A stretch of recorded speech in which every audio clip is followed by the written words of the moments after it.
Mayad nga agahon.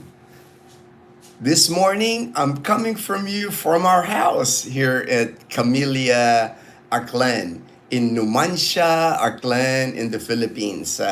Dazel and I, we left Boracay Island yesterday. We decided to leave a day early before the Canadian Beavers' first anniversary tonight because we didn't want to be like traveling in the morning with our dog Chloe. Chloe's here at home now with Totoy. They've been playing around since Chloe got home. Uh, because it's quite a trek carrying a dog. We had dirty laundry. I wanted to wash that laundry here, and we did. We washed the laundry yesterday, and then we were excited to see Leanna too. We have missed her. It's different, like uh, video chatting with Leanna and seeing her in person. She was excited too. She was excited to see us. She had school, of course, yesterday, so we had to wait until she got home from school. Mom is in charge of Leanna when we're not here. She's the one that takes Leanna to school and then picks her up. She actually contracted with a tricycle, one of the local tricycles here. That way, she got a good deal as far as like taking Leanna to school on the tricycle and then the tricycle bringing them home back here at Camellia.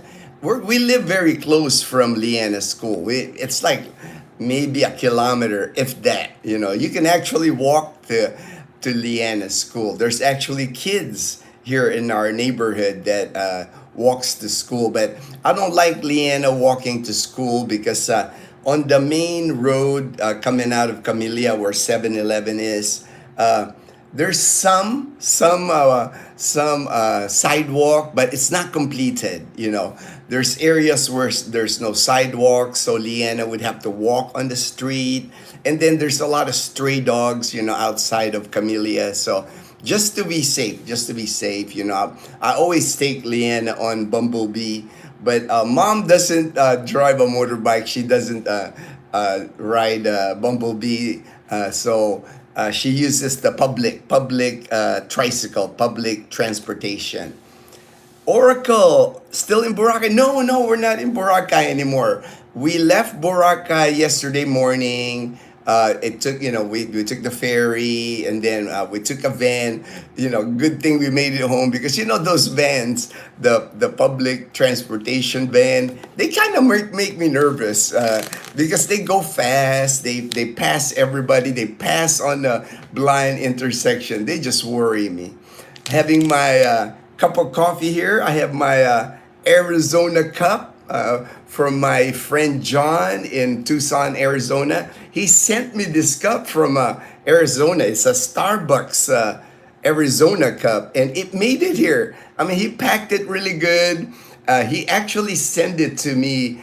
I got this a few years back, but he sent it to me like regular postal mail.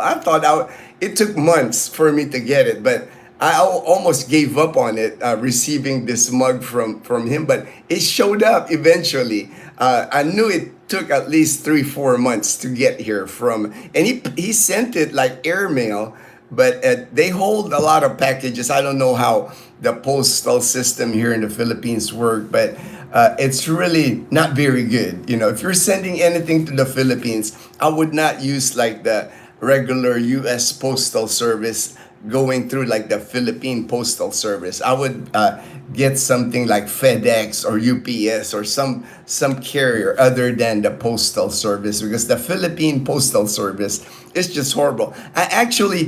The cup actually wasn't even delivered to my house. I actually had to go to here in Numancia. When we get mail, it's a funny thing because we don't have mailman. We don't, I have never seen a mailman in my entire stay here, 14 years here in Numancia, in Aklan province. Never seen a postal carrier.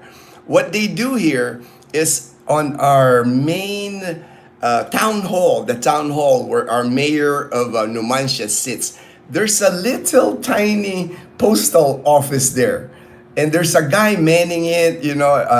He gets all the mail for Numancia, I guess. And the way I knew that my package was there, our security guard here at Camellia, he gets like a text message from the postal guy at the town hall saying, "I have a package for these people." List down the people, and I had to go to the town hall and pick up my cup from Tucson. Just not an efficient way. And I know over the years people have mailed me, like family members mailed me stuff. It never gets here. It never, uh, it's just not a reliable mail service, the Philippine Postal Service. Raquel McCoy, and I'm having my Copico Blanca, same coffee I had in Boracay. I have it here. The reason why we're here. So we left yesterday. Yesterday's Friday. Slept good, on my own bed. It's always nice to sleep on your own bed. Well rested. I'm well rested today. We didn't want to go from Boracay, travel to our house, drop off Chloe, then drive my car to Rojas City today, to the Canadian Beaver, because today, the June 21st, is the Canadian Beaver's first year anniversary. I actually saw a post from James, our friend James and Karen's Adventures is their YouTube channel. They're already there. They made it there yesterday afternoon. And so we're gonna see them. We're gonna see them tonight. Dazel's really excited. It's like to see. They're good friends. We like hanging out with them. They're good people. That's why we like seeing them. Last time we saw both Mike and Kat and James and Karen. Both we saw them at James and Karen's wedding. That was the last time we saw them, because after that wedding, Dazel and I went to Boracay for our 30-day in Boracay. But we plan on going there probably. It rained all night. It rained all night. It's still like sprinkling right now. But we plan on leaving here we'll eat lunch at home here, and then we'll drive to Rojas City. Rojas City is about a 2-hour drive. And we already have reservations at the beach bar. It's on Bye Bye Beach, the hotel we're staying, walking distance to the Canadian Beaver. That way, it's easy access to the Canadian Beaver. So we're excited. We'll leave here after lunch. That should get us to Rojas City by 2 p.m., which is the check-in time. That's the thing here with hotels, I noticed. They've been changing their check-in time higher and higher. Not many hotels will check you in now before noon. A lot of times when you check in hotels now, I've noticed it's either 2 p.m. or 3 p.m. is when they check you in. And then your checkout is like at 11 a.m.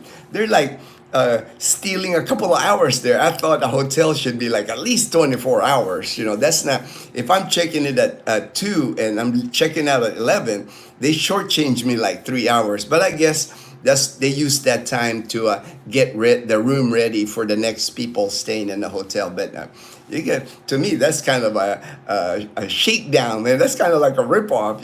I want at least 24 hours when I get on the hotel, and that changed before. You used to be able to check in at hotels here at noontime, even early check-in on some hotels. But now, man, if you ask for early check-in, they'll charge you per hour. It's like I guess it's like everybody's just trying to make money. Raquel McCoy said hi. Hello, Raquel. Or hello, Raquel. Good morning. Hey, brother. Good morning there. Bellus Traveler. Good morning. Good to see you, sir. Hey, Michael, my good friend in Trece Martires. Good morning, bro.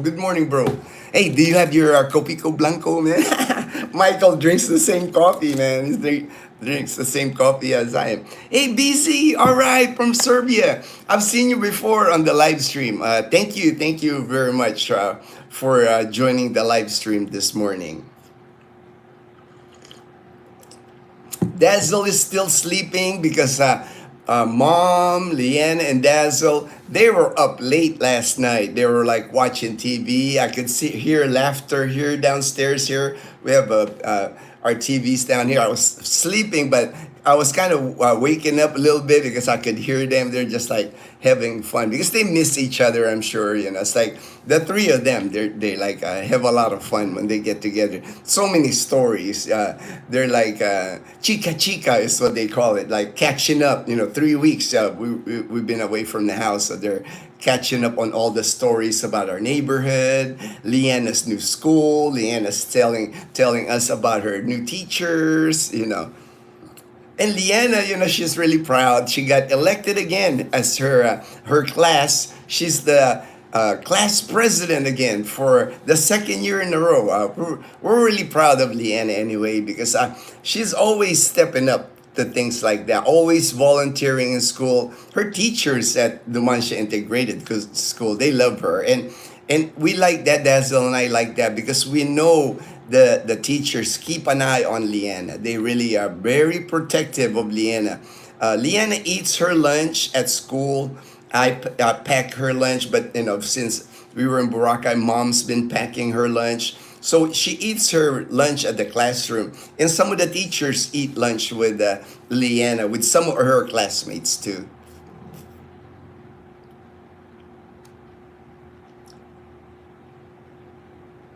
JB Manalang. Hey, JB. Good morning. Good morning.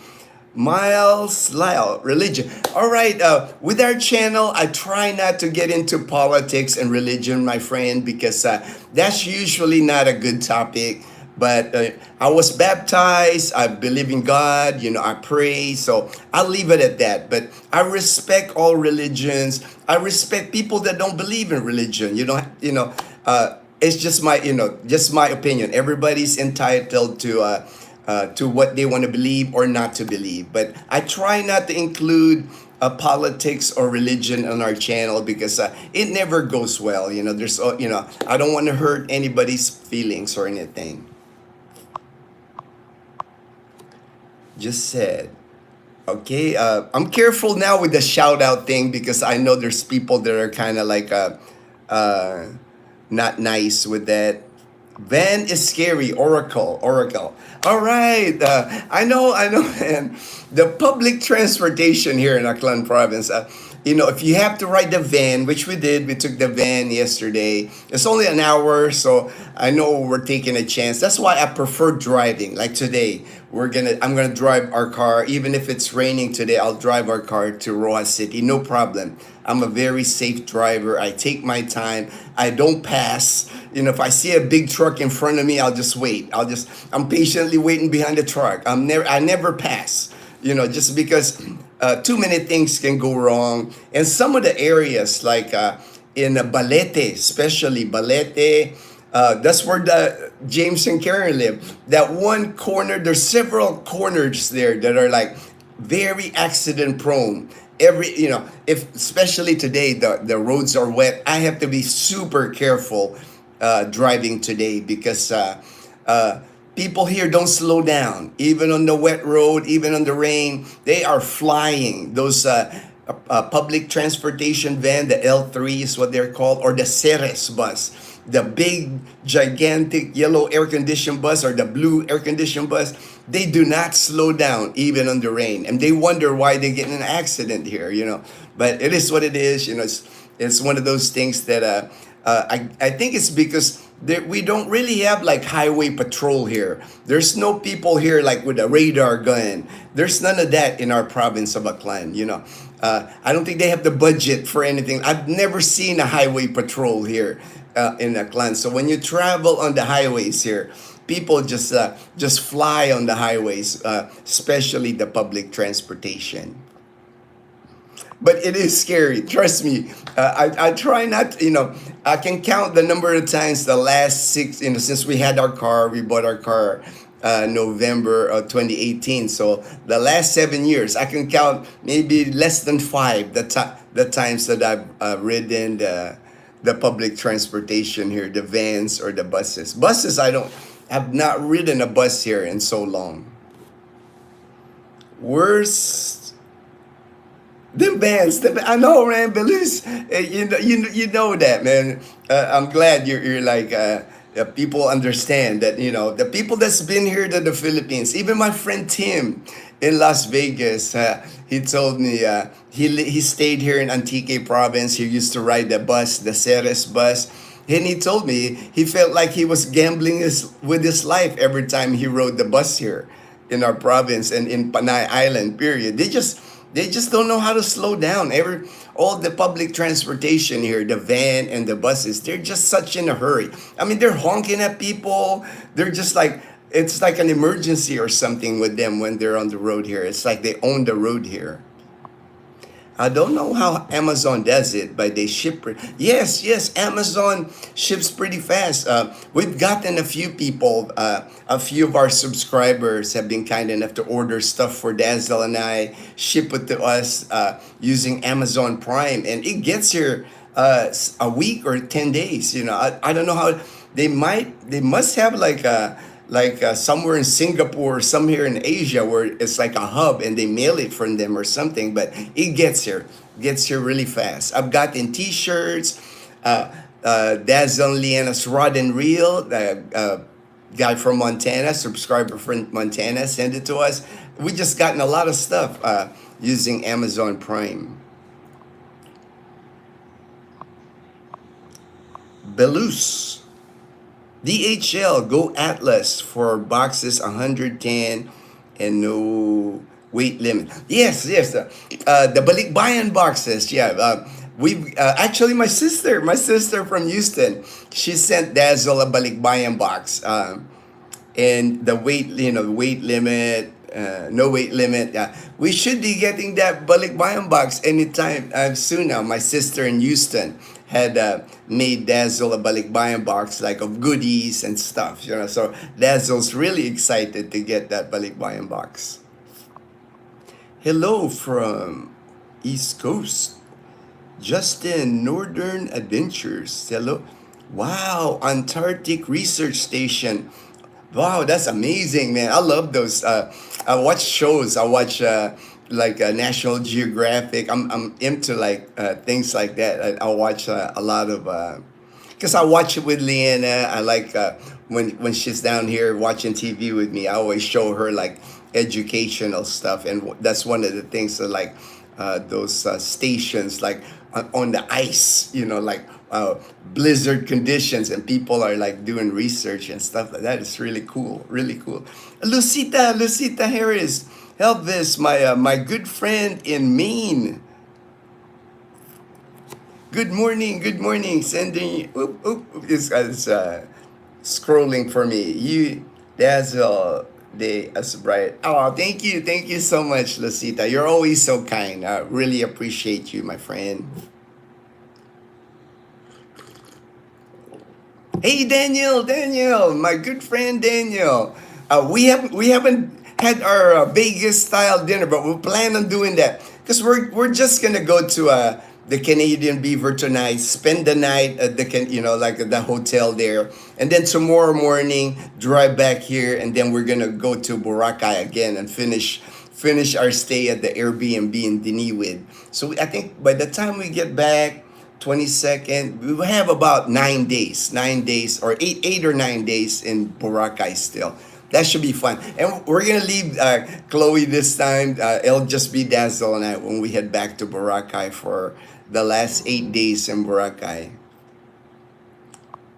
But we'll do that. We'll make sure we do that Vegas style buffet, Daniel, that you paid for. Thank you so much, Daniel. Appreciate you, my brother. We're so excited about that because we've never had that.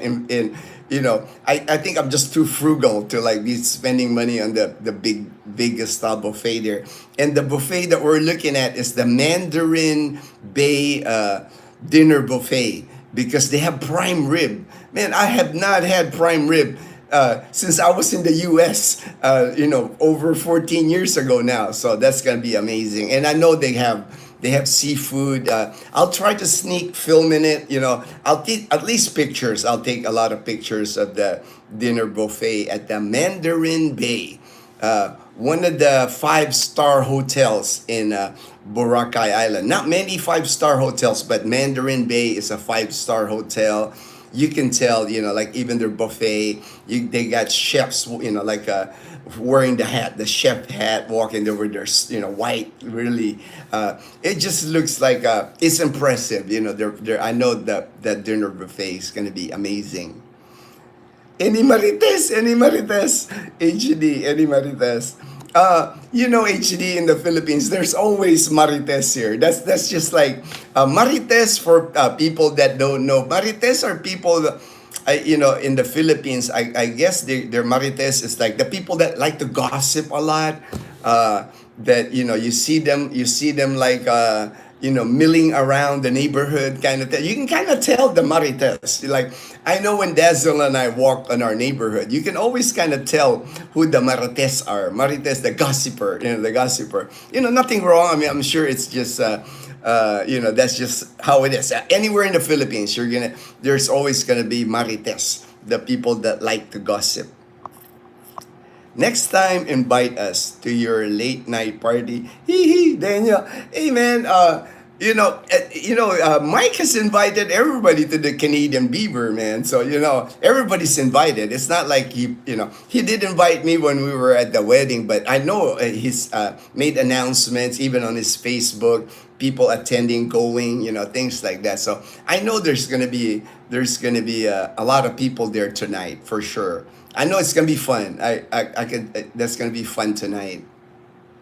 Oh, I was gonna say Edgar. Thank you so much, Edgar, because Edgar, I checked my Buy Me Coffee this morning, and he sent us money at my Buy Me Coffee for Dazzle, and he said, have a red horse at Canadian Beaver. I have not had a red horse in a long time. I'm usually like a San Miguel light. I'm a light beer kind of person, but I do like beer, but I'm not gonna drink a lot. I'll have the one beer. I'll have one beer at the Canadian Beaver. Mostly food. I'll order food. I'll eat food for sure. And I know, Daniel, you wanted me to check on their seafood. I'm sure I'll try to film, their seafood, what they got cooking. Maybe I can even get in the kitchen or something. See the guy grilling the seafood. And then he said to get Dazzle one of the yummy desserts. Because Dazzle's all about desserts. And the last time I remember we were at the Beaver, we've been there a couple of times now. We've taken friends. Here at Camellia, we've taken friends to the Canadian Beaver. Jamal, we've had 2 trips with Jamal, our friend Jamal that's in Dumaguete City. We've gone to the Canadian Beaver twice.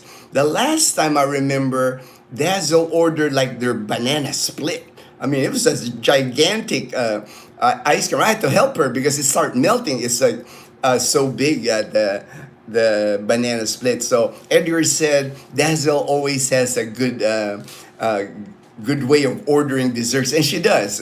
Dazzle eats dessert sometimes before dinner. It's like our friend Gray found that out when he would take us to dinner in Boracay. Dazzle will order dessert and eat dessert first.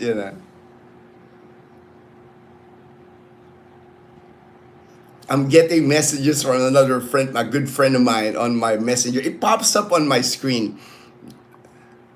I'll have to answer my good friend. He's headed back. He's coming from he was here in the Philippines, went to the US. Now he's coming back. He did like 30 days in the US just to take care of things in the US. Good morning, Big E's support group. My friend Mark. Good morning, Mark.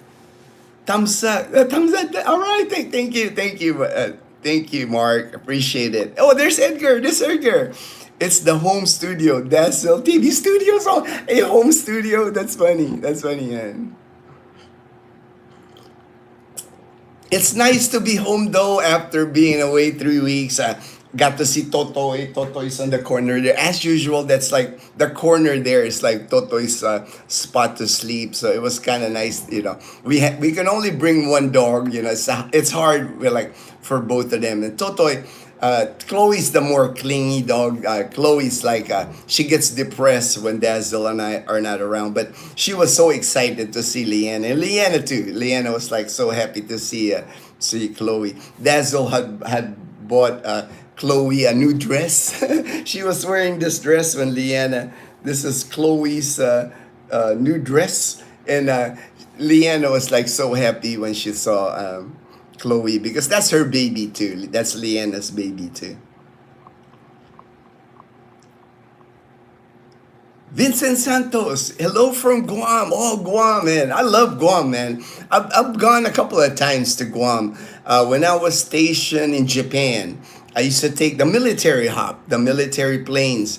We I know they still have it, but here in the Philippines, there's no planes here that I can catch a military plane. But when I was in Japan, we have this thing called in the United States military hop. We can ride the military planes. A lot of them are cargo planes. Like I've ridden on C5, C1, C141, and C130 during my 20 years in the United States Air Force, and they charge us like $10. I don't know the fee now. It's been so long, at least 20 years for me the last time I got on a hop. But I used to catch the hop from Yokota in Japan, and they would have flights to Kadena, and then from Kadena, Japan to Guam. I've taken that hop, or sometimes straight from Yokota to Guam to Anderson Air Force Base, because a good friend of mine was stationed at Anderson, and he retired at Guam, but now he's back in the U.S. now. But he had stayed in Guam after he retired from the military, and I would visit him in Guam. So good. I have many good memories of Guam. Chamorro Village. I've seen the Chamorro Village. Even the beach, private beach, like inside the base, inside Anderson. The Navy. They have a Navy base too. It's just a good place. I like. I wouldn't mind visiting Guam again. Hey, Mom Janet. Mom Janet. Hello, hello. Good morning, Mom Janet. HT, the hydro. Oh yeah, the hydrogen. I haven't had a chance to read up on the hydrogen water. I've been busy, between Boracay, Dazel. We really got into playing pickleball, so we were playing pickleball with our friend Rufo in Boracay. We played pickleball, and then packing our stuff, then getting here, and then now after lunch today, we're gonna head out to the Canadian Beaver.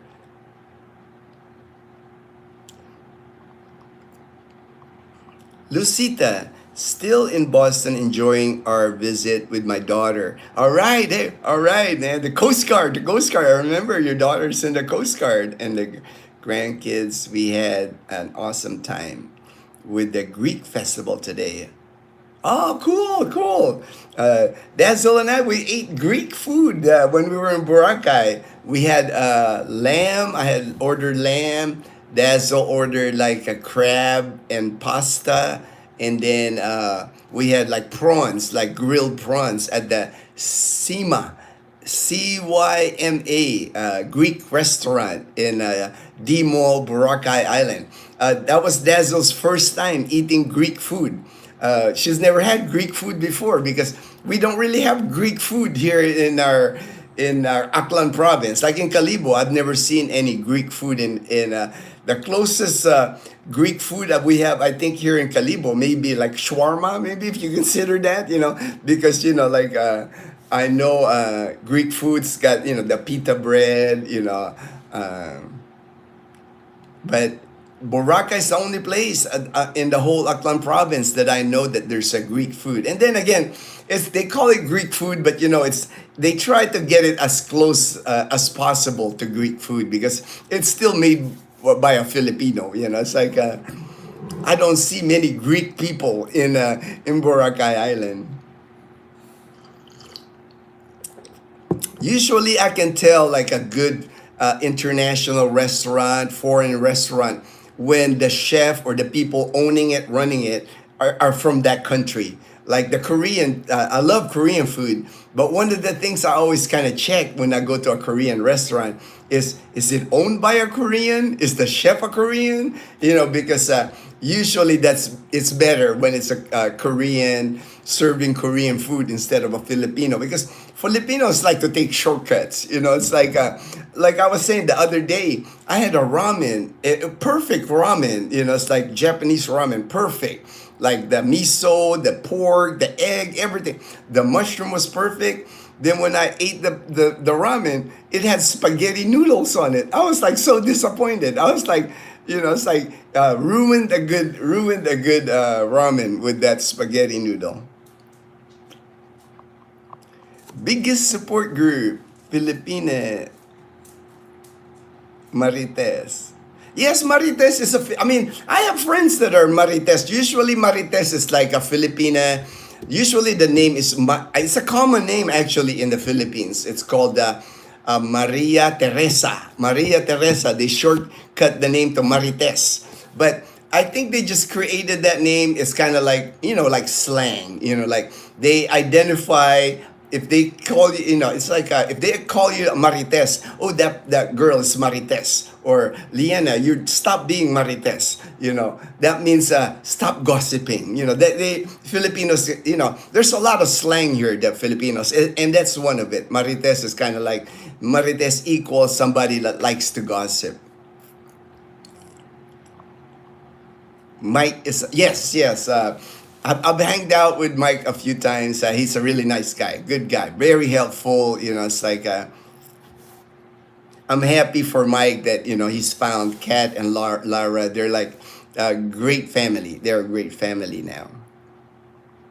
No to Marites. No. Yeah. That's the thing too with Marites. It's like another, when you're Marites, when you're a gossiper here in the Philippines, they also say Marites is somebody like a know-it-all. Like Marites like knows everything.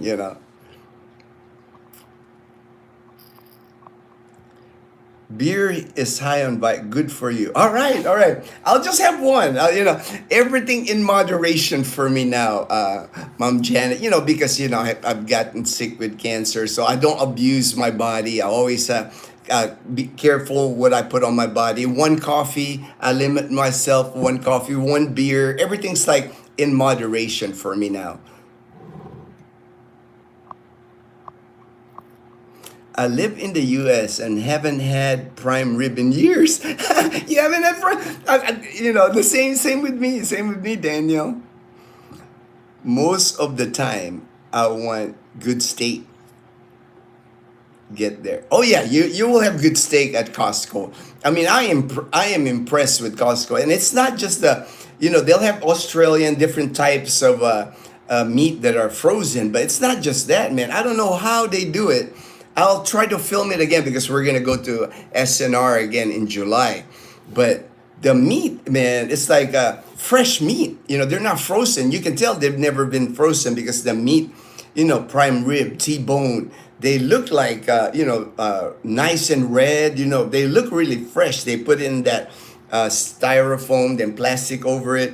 I'm like, I'm kind of curious where they import that beef, or maybe they have a special place here in the Philippines where they had contracted and they exclusively supply SNR. But man, the beef in SNR is legit, and they're like good beef, brisket, everything. I mean, you can buy everything at SNR in Iloilo City. Not cheap now. That's the only thing. It costs money. I mean, like when I look at the prices, I'm like, whew, man, that's expensive cut of beef. But you get what you pay for here in the Philippines. You get what you pay. I've even seen that they even have at SNR the last time Wagyu beef, and I know Wagyu is like, that's expensive. I can only look at Wagyu beef, man. I'm not gonna eat that. That's too expensive, too expensive for our budget. But I'm excited. I'm excited to try that prime rib because they do the whole prime rib and then the au jus sauce. And man, I can't. It's been at least over 15 years the last time have eaten a prime rib. And I don't eat many steaks anyway because they're expensive here for one. And like the local steaks here, like if I eat steak here in Calibo, most of them the meat's gonna be tough. I don't know where they source the meat.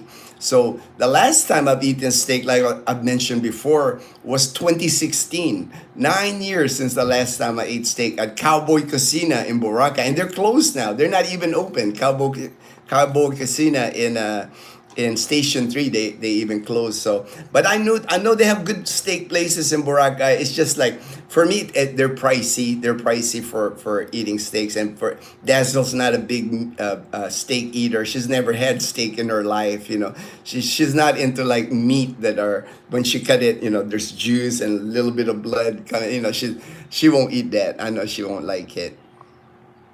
Cook myself. Yeah, yeah. I did that. Daniel, when I was in the U.S., I used to have a barbecue grill, and I would grill my own steaks because then you can cook it the way you want it. You can even cook it in a cast iron, you know, a really hot cast iron, and like char the outside of the steaks. That's how I like. That's how I like. You know, juicy inside, medium rare outside, kind of charred a little bit. Is that like how I used to cook my steaks in the U.S.? Me too. No prime rib either. No prime rib. No. Well, I'll let you guys know next week when I try the prime rib at the Mandarin Bay in Boracay. I'll let you know. I can already tell it's gonna be good because I'm watching videos of it online. I was like, man, that prime, you know, they're slicing it. It's all looking all juicy. I'm like, man, it looks tender and juicy. So I'm excited. I'm excited to try that. Biggies, welcome, welcome. All right. Sorry about the partial message. My PC is old and jumps around. Hey, no worries, Daniel. I can always figure out the messages I got from you, man. No, you got to apologize, man. If you know me anyway, Daniel. It's like I accommodate people. I don't judge people. You know, it's like I'm not judgmental. I respect people. You know, it's like even my friend, you know, it's like I got a message from him. He's going through some issues with his Filipina. I don't judge. You know, I've never met his Filipina. I don't judge anybody. I even told my friend, you know, it's like I'm not gonna judge the Filipina base, you know, because I don't know what that Filipina's gone through in her life. You know, could be troubled past and all that. So I never judge. You know, it's like. That's one thing when people meet me, you know, it's like I never pass any judgment on people. We all have stuff that we've done in our life that we're not proud of. We've all then made mistakes in our life. So that's one of the things. I don't judge people. You're back home. Seems like a quick vacation. Well, we were in Boracay 3 weeks. We're only here for tonight, and then last night we were here at our house, and tomorrow night we're gonna be at the Canadian Beaver, back to Boracay to finish out our 30-day vacation in Boracay. That's the longest actually that I've been in Boracay, the 30 days that we would spend after we go back there. Since I lived there, you know, I lived in Boracay for 18 months, 2011, 2012. Usually when we go to Boracay, it's usually 4 or 5 days at the most. And the thing when you take a vacation like that in Boracay, 4 to 5 days, you kind of cram everything in those 4 to 5 days. You end up like waking up early, staying up late because you got so many things you want to do while you're in Boracay. You know, when people vacation, like I said, you know, it's like I'm enjoying that the vacation this time with Dazzle because it's kind of like a slow vacation. You know, we get to maybe do one activity a day or not even do an activity. If it's raining outside, we'll just stay in, you know. No pressure to like, a lot of times when you're in Boracay for like 4 to 5 days, you're like, I got to do the land tour. I got to do the island hopping tour. I got to do the Parao sailboat. I got to do the parasailing, you know. And in 4 or 5 days, you're trying to cram that, you know. It's like, you get worn out. It doesn't, you know, a lot of times when people spent 4 days in Boracay, they were more tired when they got to Boracay than when left. You know, it's not like a slow vacation, not a slow, relaxed vacation because people want to do things, especially if they're bringing kids to Boracay. You know, the younger people, they like to do all the water sports, the helmet diving, the snorkeling, the scuba diving, you know. Kite surfing. There's just so many water activities in Boracay to do. Right now, I am drinking H2O. H2O, you're drinking water. Me, I'm coffee, man. You know, my 1 cup of coffee a day here. Yes, that's the Lucita. Thank you. I couldn't think of the name when I mentioned shawarmas earlier. I couldn't the Giro or Hero. I couldn't remember the name.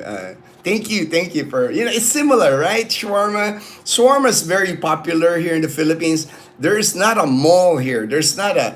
I mean, you can find shawarma here everywhere in the Philippines. I don't care if it's a small town, they'll have shawarma. But when you say gyro, they're like, what is that? They don't know gyro, but to me, they're almost the same. You got the pita bread, the veggies, and the meat. And almost the same sauces, like the white yogurt looking sauce, spicy if you want it spicy.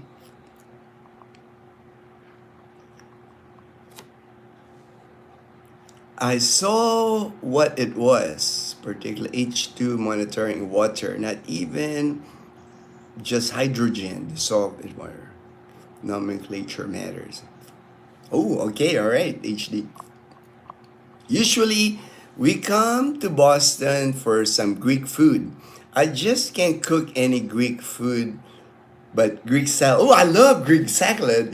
I always try to get Greek salad. I like that vinaigrette. How Greek salad with the vinaigrette. It's a different taste. Greek salad is a little bit different, but I'm a salad person anyway, man. I can eat salad every day for lunch. When I used to work in Tucson, Arizona, that was my lunch every day was salad. I'm a green salad person. I like eating salad.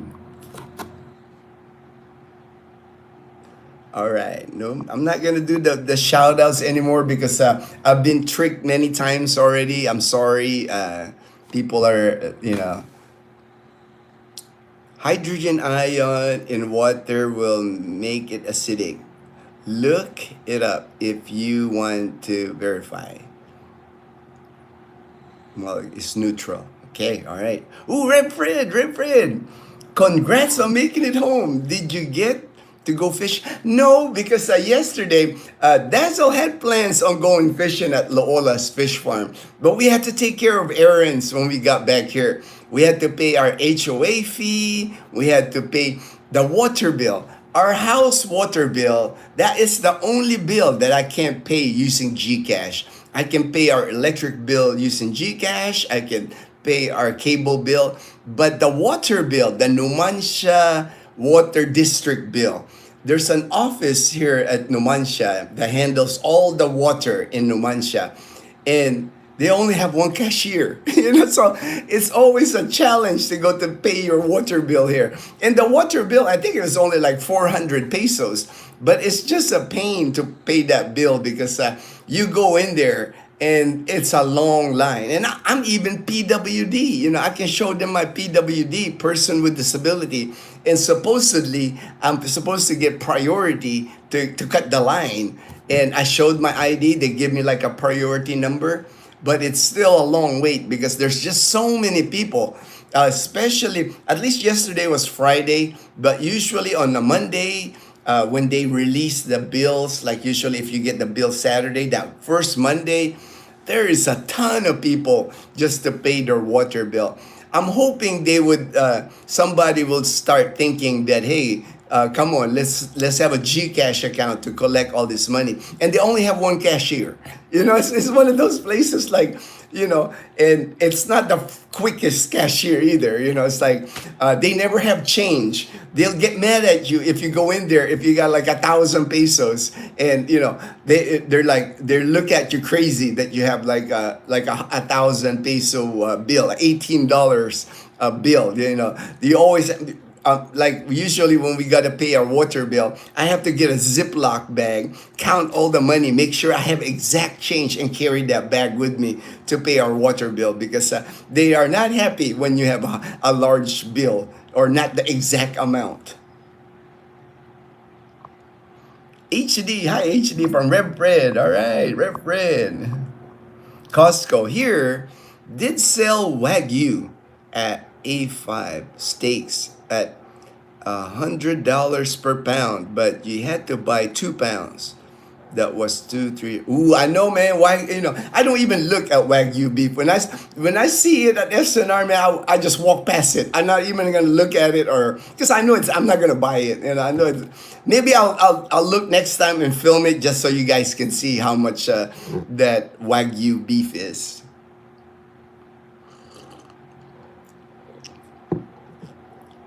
Yeah, yeah. In Japan, like you said, Daniel, if I'm in Japan and I'm in a restaurant, I would probably order Wagyu just to treat myself. It's one of those experiences. And then usually they know how to cook it in Japan. Everything in Japan, there's sushi, anything grilled like that, like yakiniku barbecue style. They just know how to cook it. The teppanyaki style. They just know how to. It just hits different in Japan. It's like they copy it, of course, in the U.S. and I think here in Manila, in BGC, Cebu City, they have places, Japanese restaurants that copy what they do in Japan, but it just hits different. Maybe the atmosphere, when you're in Japan, when you're in Tokyo, the whole atmosphere, the food just tastes more amazing. When you're in Japan. I spent 4 years in Japan, and my trips to Tokyo. I'll always remember my trips to Tokyo. I love those restaurants when you walk into the restaurant and it's only like 6 chairs or like 6 people, and you're like crammed in there and you're on a stool, but it's like a tiny restaurant, and the chef is right in front of you and he's making the sushi one at a time and handing you the little saucer. I mean, it's just a unique experience. It's like I just loved my time in Japan. Try the Wagyu that has the authentic certification and eat it at the restaurant that has a certified chef that will cook it. It'll change your mind about the Wagyu. Yeah, right, right. That's what I was talking about, HD, because if I buy the Wagyu beef, I'll probably mess it up. I know it's not gonna taste like the chefs the chefs in Tokyo that know how to do it. It's like and that would be like that'd be an expensive meat to ruin. That's why I would never buy it and cook it myself. But when you got like a master chef, a Japanese master chef cooking the Wagyu, man, it's just like eating butter. The taste and everything, the whole experience is like you're going, man. Yeah, I remember that. It's like you're going like, man, this has got to be the best meat I've eaten in my life. I remember that the time I got to try it in Tokyo the first time, I went to Disney Sea. I never even heard of Disney Sea before going to Disney Sea in Tokyo. And then during the stay in Tokyo, I tried Wagyu for the first time. It wasn't cheap. Even back in, this was like 2003. It wasn't cheap back then, so I can imagine now. But I was active duty at the time, so I was splurging a little bit. Back in Japan, when we were stationed in Japan, we have this thing called COLA, cost of living allowance. It's extra pay that non-taxable too. It was nice to every month. If you're a military person in Japan, you got COLA, cost of living allowance, because everything in Japan during that time anyway, from 2000 to 2004 when I lived there, was expensive. I mean, like, fresh milk had to be like, airlifted to Japan, and even during that time, I think it was like $10 a gallon at the commissary. So everything was expensive in Japan. So the military paid us extras. That way we can afford to live in Japan. Hello from Minnesota. Hello, Ray. I met a subscriber from Minnesota at the Army Navy burger and burrito in Boracay. The gentleman was from Minnesota, his wife, and they had their son with them, and they were eating there. I was with, I think I was with Gray. We were gonna stand. We were looking at churros to order churros at Army Navy, and they waved at me, and I waved back, and they said, "We watch your channel all the time." And I was like, "And we're from Minnesota." And goes, "That's the reason we're eating here at Army Navy, because we saw your video." That, to me, that was just so much fun. When that happens, it's kind of like, it's surreal almost for me that people from different parts of the world watching our small channel here in the Philippines. But that was fun. That was fun. HD, thanks. Here is a couple of places Tokyo I am looking into. All right, all right. You should do that since I know Daniel's plan before he comes here to the Philippines. He was gonna do a stopover in Japan. I think a few days in Japan. That would be an awesome plan, man. That's an awesome. Take advantage of that, Daniel.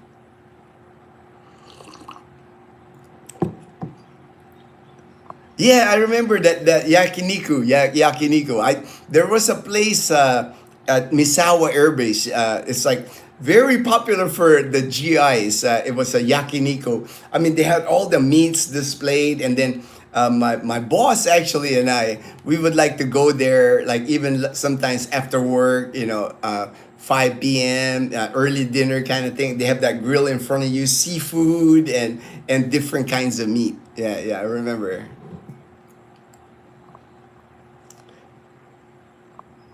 Japanese food is a true art form. Yes, yes, yes. Edgar Deem, I'm good with a $20 or $30 steak. Outback works for me. Oh yeah, I've eaten at Outback in the U.S. when I was in the U.S. I love Outback. The onion bloom thing at Outback. I used to eat that. Um, I'm not sure if they have a Outback Steakhouse at BGC. I'll have to look it up. I have to look it up if they have a. It would not surprise me if they have an Outback Steakhouse in BGC.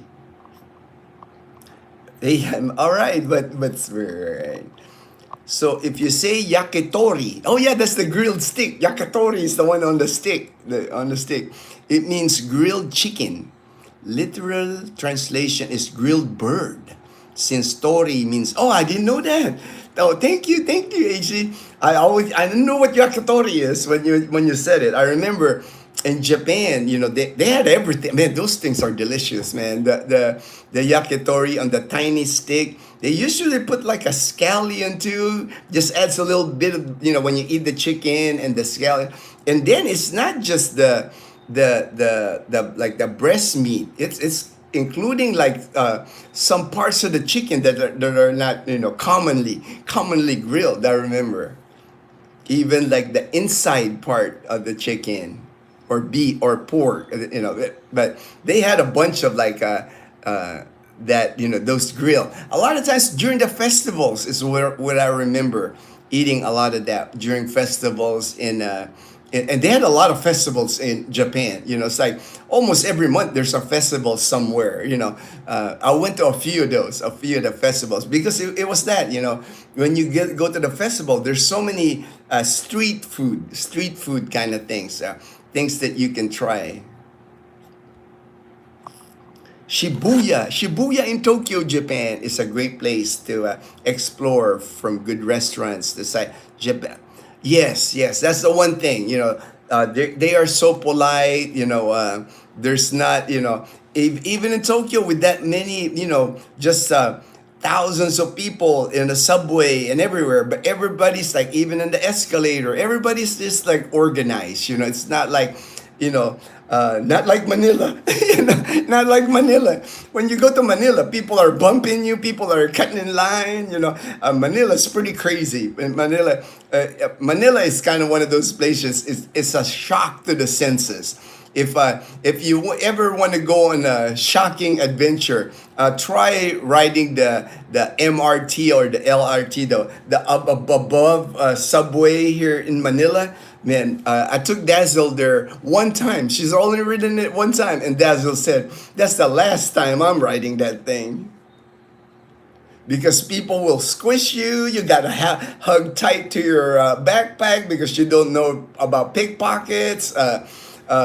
There's no organization. The doors open and you're getting pushed out of the door, or people are like getting in, squeezing in. Man, in Japan, everybody's like orderly, waiting their turn. Everybody's polite. It's like night and day when you're riding the MRT, LRT in Manila compared to like subway in Japan. Hey, my good friend John, balikbayan guy, good morning. I did a different time this time because I'm at home. We're at home today, so I started at 7 today instead of 5. The only reason I was doing 5 a.m. at Diniwood Beach is because of their Wi-Fi. I was using their Wi-Fi, but here at home, I have good Wi-Fi here, 100 Mbps, and then I have my power bank, my Blue Yeti power bank. So if the electricity cuts off, I won't lose you guys. I always hook up our internet to the Blue Yeti power station when I do the live stream, because if we lose power, I lose the internet, so I lose you guys. So every time I'm at home, I always hook it up to our power station. I think these power stations are a must, here in the Philippines. With all the power outages that we have to go through here, the scheduled power outage lasts like 12 hours, and we usually get that maybe once every 2 months. Not too bad, not too bad. But during rainy season now, it's already rainy season here in the Philippines, all the way to December, we get a lot more power outages. It's just part of life, part of life of living in the Philippines. I don't think you can avoid a place here in the Philippines. You can say that I live here and we never have power outages. Maybe BGC, maybe they have a lot of generators, but it's just a way of life in the Philippines.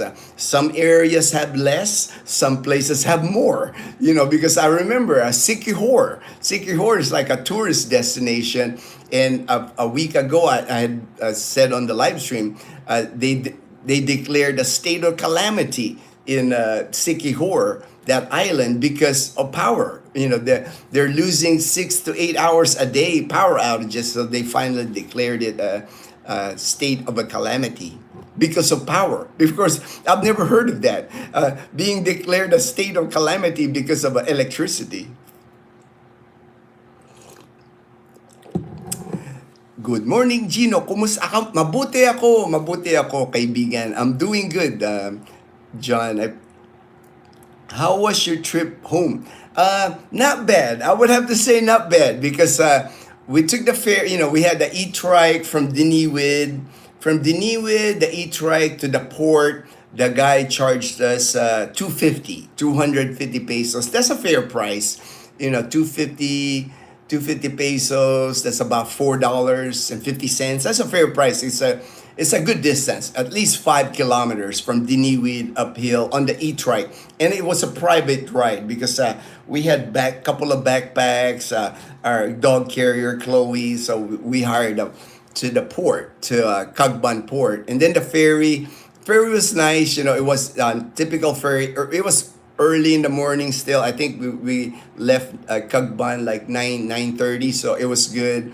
And then when we got to Katiklan, Dazel's got so many relatives in Katiklan. So many uncles, so many aunties, so many cousins. Even in Boracay, we have never gone to Boracay where we didn't see one of Dazel's relatives. So when we got to the port, when we got to Cagban port, uncle here in the Philippines, an uncle like one of Dazzle's uncle, we just call it Col for short, I guess. Uncle or uncle. So one of Dazzle's uncle, Col, we're like, hey Col, kumusta? We just like said that, and then he hooked us up. We like he guided us, like he said, oh, I got a van for you. The van's already leaving, because a lot of times when you get to Katiklan, the vans there's like a line of vans, public transportations, and sometimes they gotta fill up the van before they leave. But there's some vans that they don't mind not filling their van up because they know they can catch other passengers on the way to Calibo. So Cole, he was like, I got you guys. He hooked us up. He got us on a van that was already leaving, so we didn't have to wait there in Katiklan. It's always nice to know people here in the Philippines. Makes everything easy. It's like when you kind of network and you know people. Same thing in Boracay. It's like I know enough people now in Boracay. It's like Airbnb wise, things like that. That Dazzle and I always get a good deal on things. But the trip was good. Yeah, we got here just at lunchtime yesterday. We ate lunch and then had to run errands, had to pay HOA, had to pay water, had to go grocery shopping in Kalibo because our fridge was empty, so loaded them up because we're going to go back to Boracay again tomorrow, Sunday, after the Canadian Beaver tonight. So, we still have about 8 days left in Boracay at our Airbnb. So we just made sure Mom and Leanna has enough food here to last them. I think the only thing I forgot to buy was rice. I thought we had enough rice, and I tapped the container. I said, "Ooh, but we're low on rice, so I gotta buy rice today." Yes, we're going to the Beaver tonight. We're excited. We've already had a booking for our hotel weeks ago. And I saw James and Karen's adventures. They're already there. They got there yesterday. Had I known they were going to be there already the day before, we would have probably gone there too a day early. But no big deal. After this live stream, I'll finish this about 9. Clean up here a little bit, maybe make lunch, and then Dazel and I will head out to Rojas City. Rojas City is only 2 hours away from our house, so an easy drive for me. And now it looks like it's not raining anymore. It was raining all throughout the night, last night and this morning a little bit, but looks like it's clearing up. So hopefully no more rain.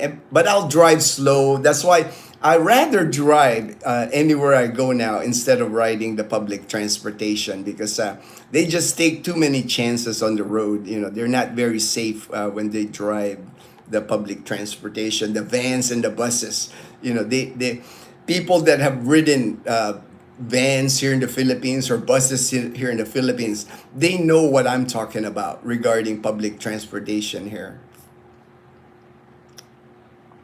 But we will be at the Canadian Beaver tonight. Our friend Edgar on the live stream here already bought me a beer and told me to make sure I order Dazel to order a dessert. Dazel tried their banana split the last time, so I'm sure Mike and Kat has more desserts on the menu. Hopefully 10 to 15 days in Tokyo. Wow, man, that's gonna be awesome. That's gonna be awesome, Daniel. That's one trip I want to take Dazzle one day. Once she decides to ride a plane again, because Dazzle don't like riding a plane. I would want to take Dazzle to Japan. And now Japan is affordable now because back 2004.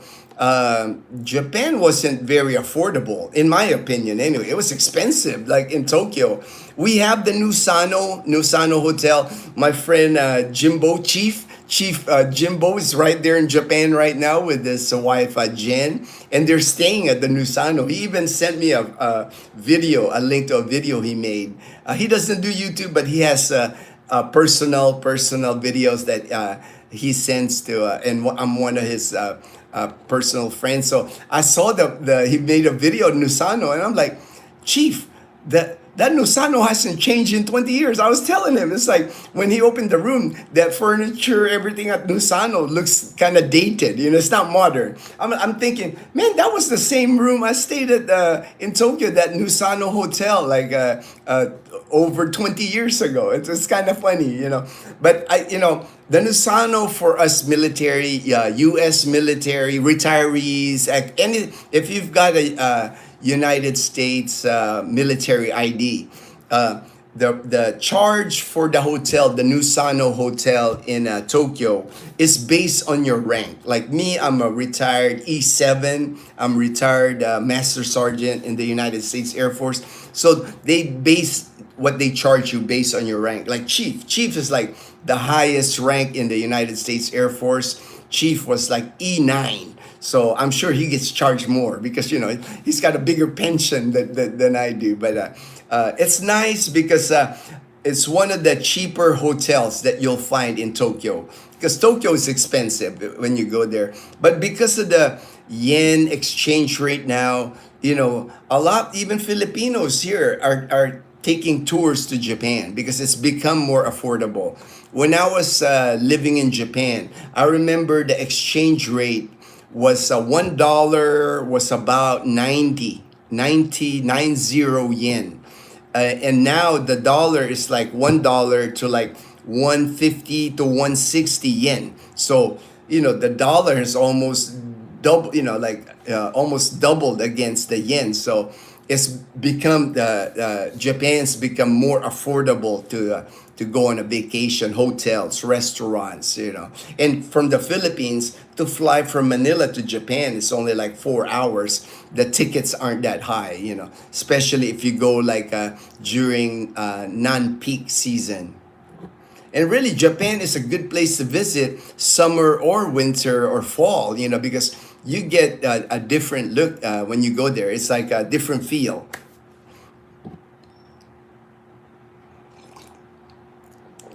To take some photos of my. Oh yeah, for sure, Daniel. Take a picture. Take a picture of your Wagyu steak. 10 to 15 days. That's enough to travel to different cities in Japan. You have to check out Kyoto, the old Japan. Yes, yes, Kyoto is like, I remember that. I mean, that was a. It would be nice, Daniel, if you can hit Japan during the cherry blossom, because that's an amazing thing to see.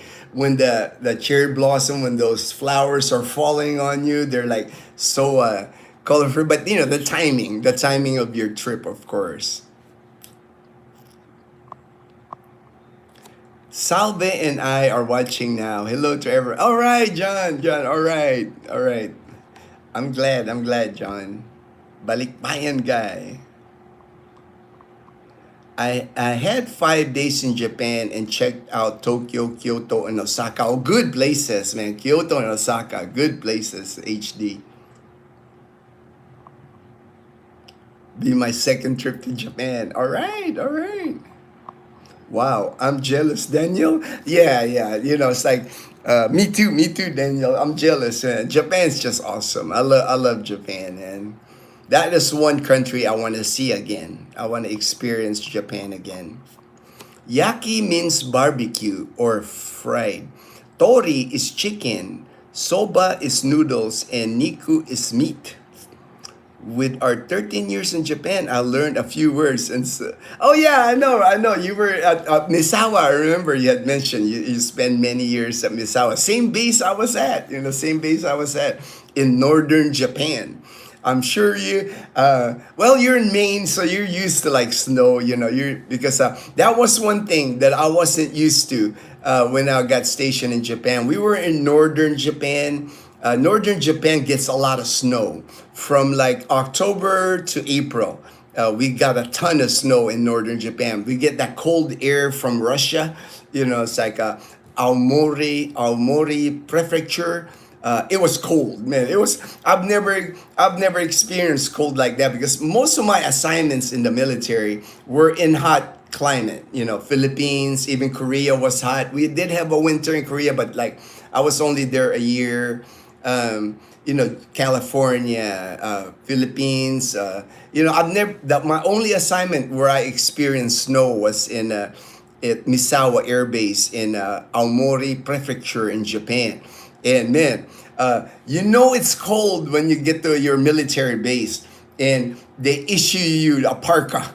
I've never gotten a parka in my life. I had a parka. I have muckalucks. I didn't even know what a muckaluk is. It's like you wear these boots on top of your boots, like my combat boots, my uniform.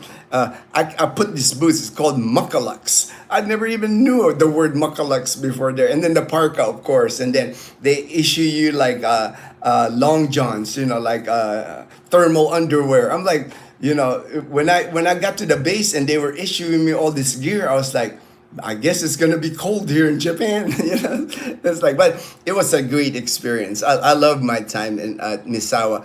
Still have many friends today because of my assignment in Japan. I retired from Japan. That was like my last duty station in the military. So I had my retirement ceremony in the military at Misawa Air Base, Japan. So that's why it's so memorable to me. It was like my last assignment in the military. When I left Japan, I was a civilian. I was no longer in the military. But I would love to go back to Japan. The one thing I miss even more than food in Japan was, it's called the onsen.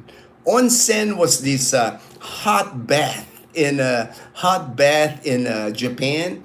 They were like amazing because I was in the military. We would have military exercise, and a lot of times our exercises will last like a week. You know, you have your chemical gear, your gas mask, your flak vest, helmet, you know, all this gear. You get worn out. I mean, you got body aches. You know, you're doing lifting patients. You know, simulated patients. Like we were playing war games, building tents. You know, so you get worn out on those exercises in Japan that last a week.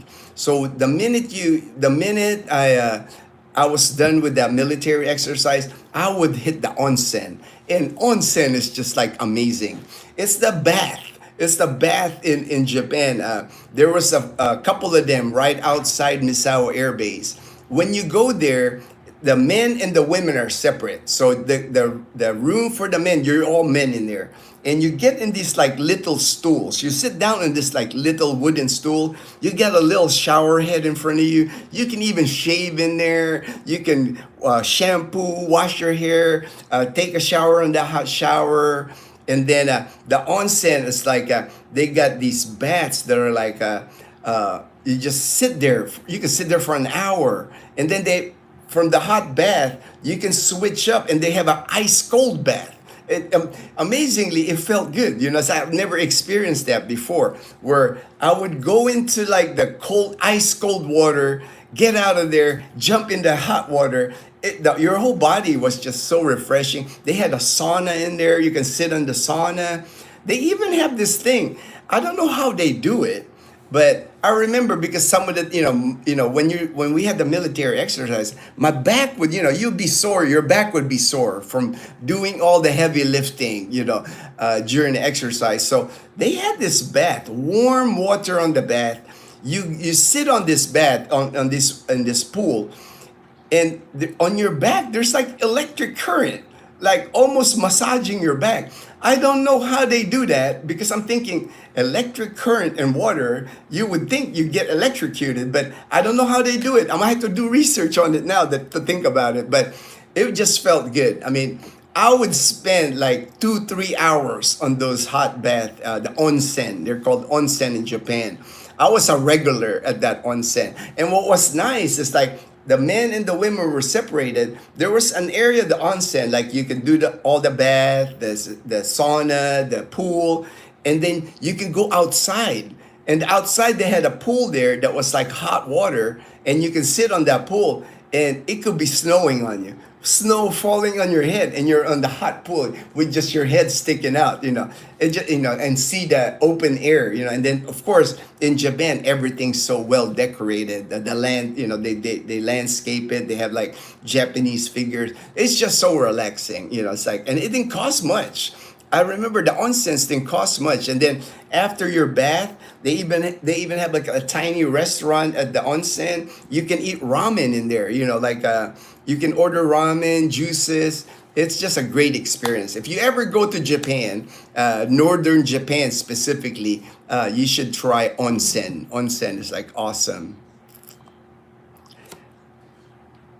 Reb Fred, yeah, the metro in Dubai is actually really clean and orderly. The only time I ever felt pushed around was sorry about Filipino. Hey man, I'm sorry about that, Reb Fred, but I think it's in the Filipino DNA, man. It's unfortunate, but the Filipinos just like to bum rush. Is what I call it. It's kind of like anything that needs government offices or the subway. Anytime there's like a door opens and you got to get in, people are just going to get in there. It's kind of like a shoving thing. I mean, it's like people in the Philippines, they always want to get ahead. Same thing at the ferry. Even at the ferry, I'm amazed, man. Like even the ferry from Katiklan to Boracay, you get a ticket you get a seat number. But people are still in a hurry to get in and out of the ferry. It's like, you have a designated seat and the boat's not going to leave whether you get in there first or not. And I'm sure people know about it when you travel with Filipinos on an airplane even. When you land in Manila, Filipinos are so excited when they land in Manila International Airport that the stewardess is making please remain on your seats. Filipinos are already getting their luggage out. Please keep your seatbelts, and they're like opening the thing, getting their luggage, and they're like, oh man, it's a Filipino thing, man. Unfortunately, I don't think that's ever gonna change. I think it's the excitement, the excitement of getting to the Philippines. That's why they do that. It's weird, like. A Filipino are fantastic people in every situation, except for maybe on the subway. Little crazy. Same thing, man. Like you said, Rev Fred, the Filipinos are so kind, so hospitable, but give them a car or a motorbike, forget about it, man. They forget it seems like all the rules of the road, everything, goes out the window. I think it's just like I said, it's like in the Filipino DNA to get ahead. Be in front. I gotta jump the line. I gotta be first. Maybe that Ricky Bobby thing. If you're not first, you're last. That's the way they look at it.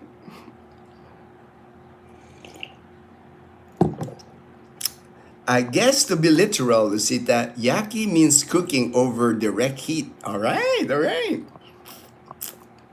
Michael C, my good friend in Trece Martires. Hello, bro.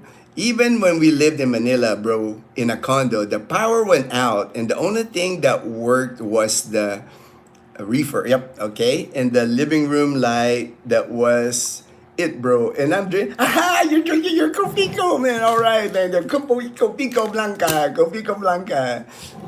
That's my bro Michael in Trece Martires.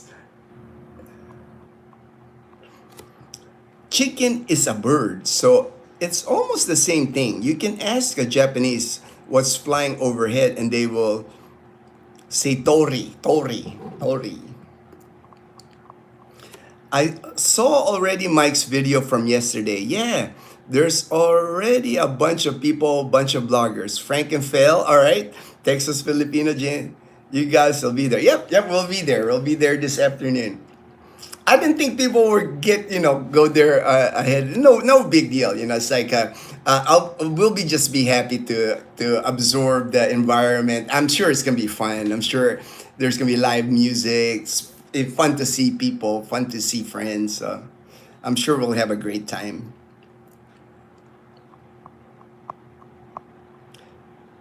Mike uploaded the early birds.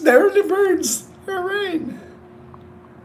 Chief in the Navy is E7. Master Chief is E9. Yes. I knew that HD because my last assignment, like I said, Misawa Air Base, a lot of Navy people. Even in our hospital, we had Navy doctors in the hospital, Navy medical technicians. So that's why I learned. Before that, I wasn't clear on regarding the Navy rank, but yeah, CPO, right? Chief Petty Officer in the Navy, E7. I started understanding the rank system in the Navy. And then I felt more, I could see like Navy, there's just a lot more Filipinos in the Navy than in the Air Force. Because of Subic Bay, because before at Subic Bay, they would recruit enlisted Navy people, Filipinos, to enlist in the Navy. We never had that in the Air Force. I remember when I joined the Air Force in 1984 is when I joined the United States Air Force. Every time I go to a military base, there wasn't a lot of us. It's like even in Victorville, California, my first assignment, I would count maybe 5 people that I knew on the base. Because, when you see a Filipino, you're like, hey, Filipino, you're from Costa, you go like that. And there wasn't many of us joining the Air Force. But now I think it's more and more important. They've figured out that we get a hard time in the Air Force. They call us the chair force because a lot of the job in the Air Force, we sit behind a chair all day. That's why they call it chair force. And people have figured out that, man, the Air Force is probably the easiest military to get in, easier job. And normally what I've seen people tell me this all the time, we're spoiled in the Air Force. Our military bases are nice. Our gym are nice. Our facilities are nice in the Air Force compared to the other services. I don't know now. Maybe it's balanced out. But during the time when I was in the military, I retired from the United States Air Force in 2004. When I have friends in the Army that would visit the base and I would show them around the base, they couldn't believe the facilities that we had in in the Air Force bases. Like our gym would have like indoor pool, indoor track. We got those climbing things. Our dining hall, we call it dining hall. People, call that chow hall. But for the Air Force, we have a dining hall. We have a salad bar in our dining hall. We had a guy making us omelets, cooked to order. They spoil us. I guess they spoil us.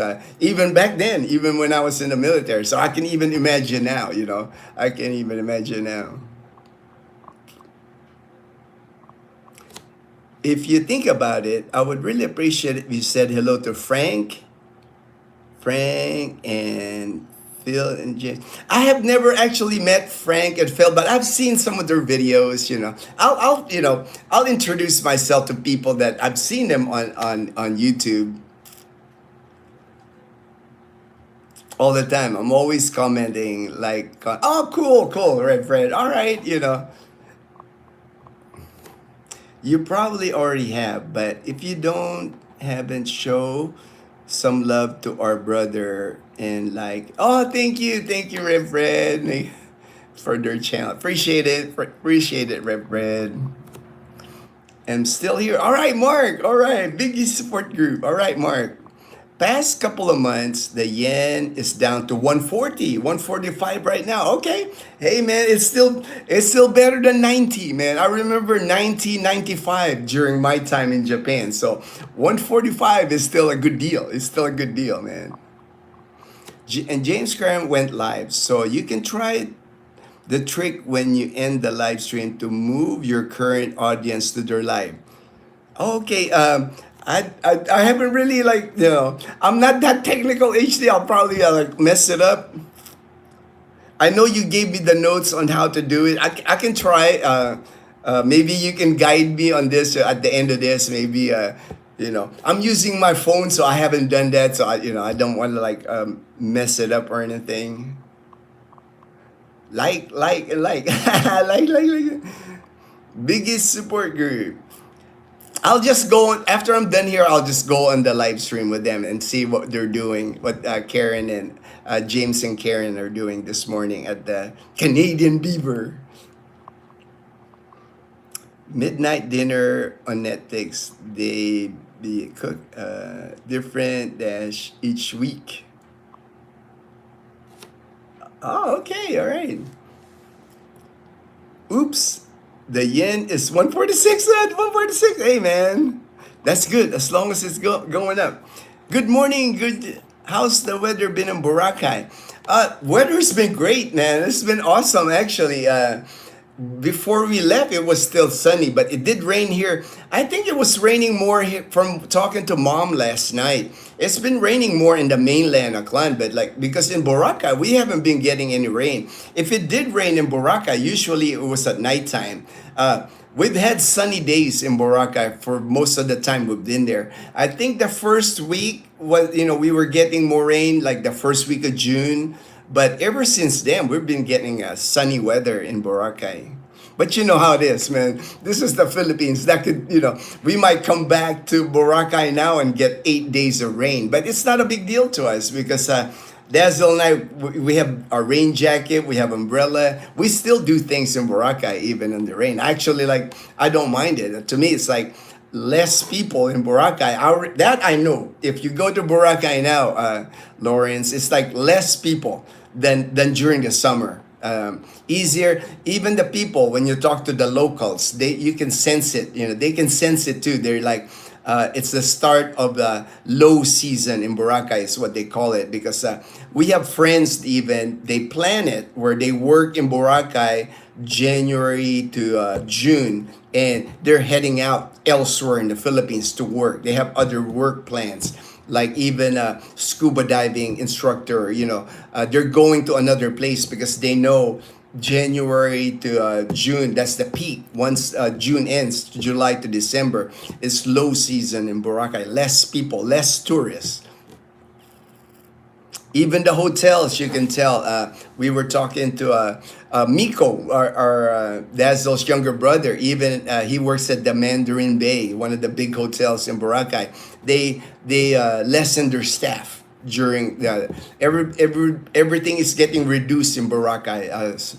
Smaller staff, even like the island hopping tours during the summer when we went to Boracay, when I was at Puka Beach, there was like an army of like island hopping boats. When I went this time, it was 9:30 already, 10 a.m. when I was at Puka Beach.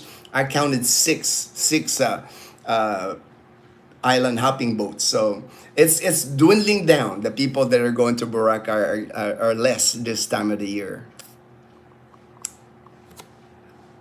Official, they are currently in Numancia. They left Boracay to go to Rusty. Yes, yes, we're doing that today. We're Dazzle still sleeping, so you know.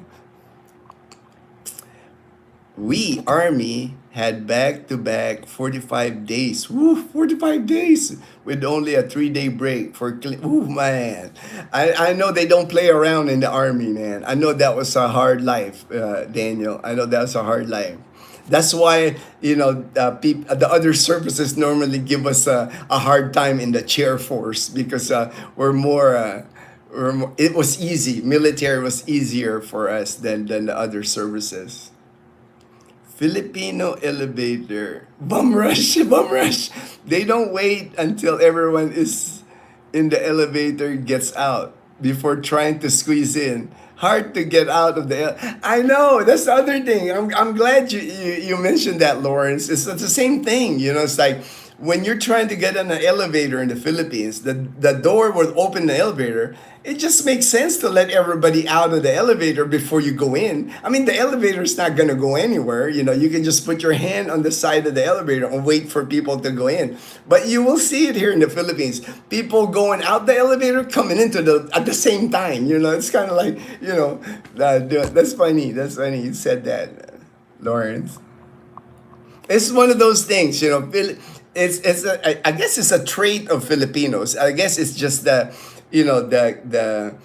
being first, being not last. You know, it's like always want to be first in line. You know, always want to be get ahead of everybody else.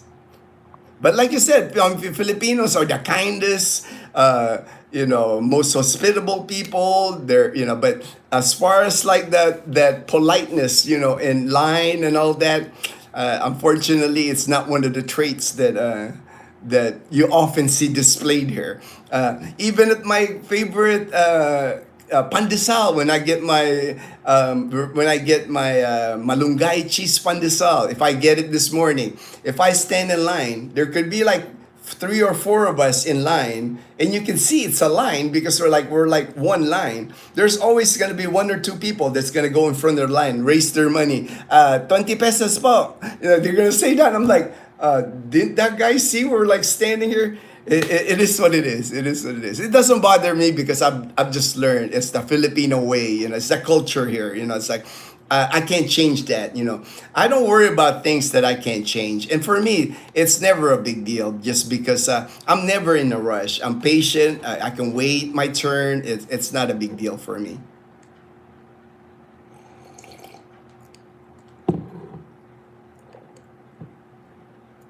James just said that they will have to let you know next time to coordinate in the event. Oh, no big deal. Man, that's the thing. HD with Dazzle and I. We're not like as far as like scheduling, even when we're meeting subscribers, we don't put pressure. It's like if we're there, we're there. If we see. It's kind of like thing. We always kind of go with the flow. That's, to me, it's just less pressure when it's like that. When you like set a time like to meet, like when we meet subscriber, let's meet here at 6, or when you come in July, let's schedule the 15th of July. Something always happens. It's better that like hey, if we see you, we see you. If you're there, you're there. To me, it often works better that way. It's like I've been retired 14 years, HD. I've adapted. I've learned the island way of thinking, the laid back kind of living. 14 years. I'm not the same person I was before I came to the Philippines. After 14 years of living here, I just go with the flow. It's kind of like the thing. If I go, I go. If I see you, I see you. Not a big deal. If you're like, because a lot of times something always happens. You plan on meeting a person, and then sometimes Philippines, unfortunately, everybody's late here. And I'm military, brother. If I'm 5-10 minutes late, to a scheduled appointment, I already consider that late. So a lot of times I end up waiting for people 30 minutes, sometimes an hour, because they'll tell you I'm on the way, but they're just taking a shower at home. So I've just learned to like not be like trying to schedule things, trying to meet people. It's like people that see us in Boracay. It's like if they go to Boracay, if I'm there, if that's the line they're Boracay, sure we'll meet them. But like trying to set up a specific date, because it's happened before. Where we would set a date like the 15th. We'll meet you in Boracay. So we have to make plans because we have to like find a place, book a hotel, and then the day of, they're like text us, oh, unfortunately we can't make it, that kind of thing. So we've just learned how to handle things. It's easier when you're like more laid back, more go with the flow. It's less stressful. We had some Air Force guys in our barracks. They were given their own AC, refrigerator, microwave, and carpet floors. They got extra cola and hardship pay. No joke, man. Hey, I know, brother. I know, Daniel. It's like we are spoiled in the Air Force. I have, there's no two ways about it. I have deployed before in the Air Force, and I know this is gonna make you laugh, Daniel. I have deployed before in the Air Force, and they put me up in a 5-star hotel, and they call it a deployment. And I know that probably will never happen in the Army, but it is what it is, man. I guess they spoil us in the Air Force. Said hi, Tanya. Thank you for making the live stream, Tanya. Caught the live stream. All right. Glad you made it, Tanya. All right, HD. All right. I got to the bottom of the other thing I was just gonna discuss. I got a message from a first. I always get, like, when I wake up in the morning, I always check my email, my WhatsApp, and I got a message today. First time, I guess, I don't know if he's even a subscriber, but he messaged me. He said he's seen a couple of our videos where I talk about budget here in the Philippines. And he's exploratory. He was telling me that he plans on visiting the Philippines for the first time. He said for the first time, but he wanted to check out the Philippines for do his what I call recon. So I always tell people, do your recon of the Philippines. Go to a city, go to a province. Select where you think you might like, because it's always better when you do that recon before you even decide to move here. But I do know people, man. I guess, one of the things, I guess life is just getting hard under the country where they're coming from. They're just like selling everything, packing up everything, and then getting on a plane and coming to the Philippines. That might work, but it's better if you like plan it out, research. I always tell people, we're not getting, the most of the people that come here to move or retire in the Philippines are getting in advanced age, high 50s, early 60s, some even 70. It's like, to me, it's like medical is always a priority.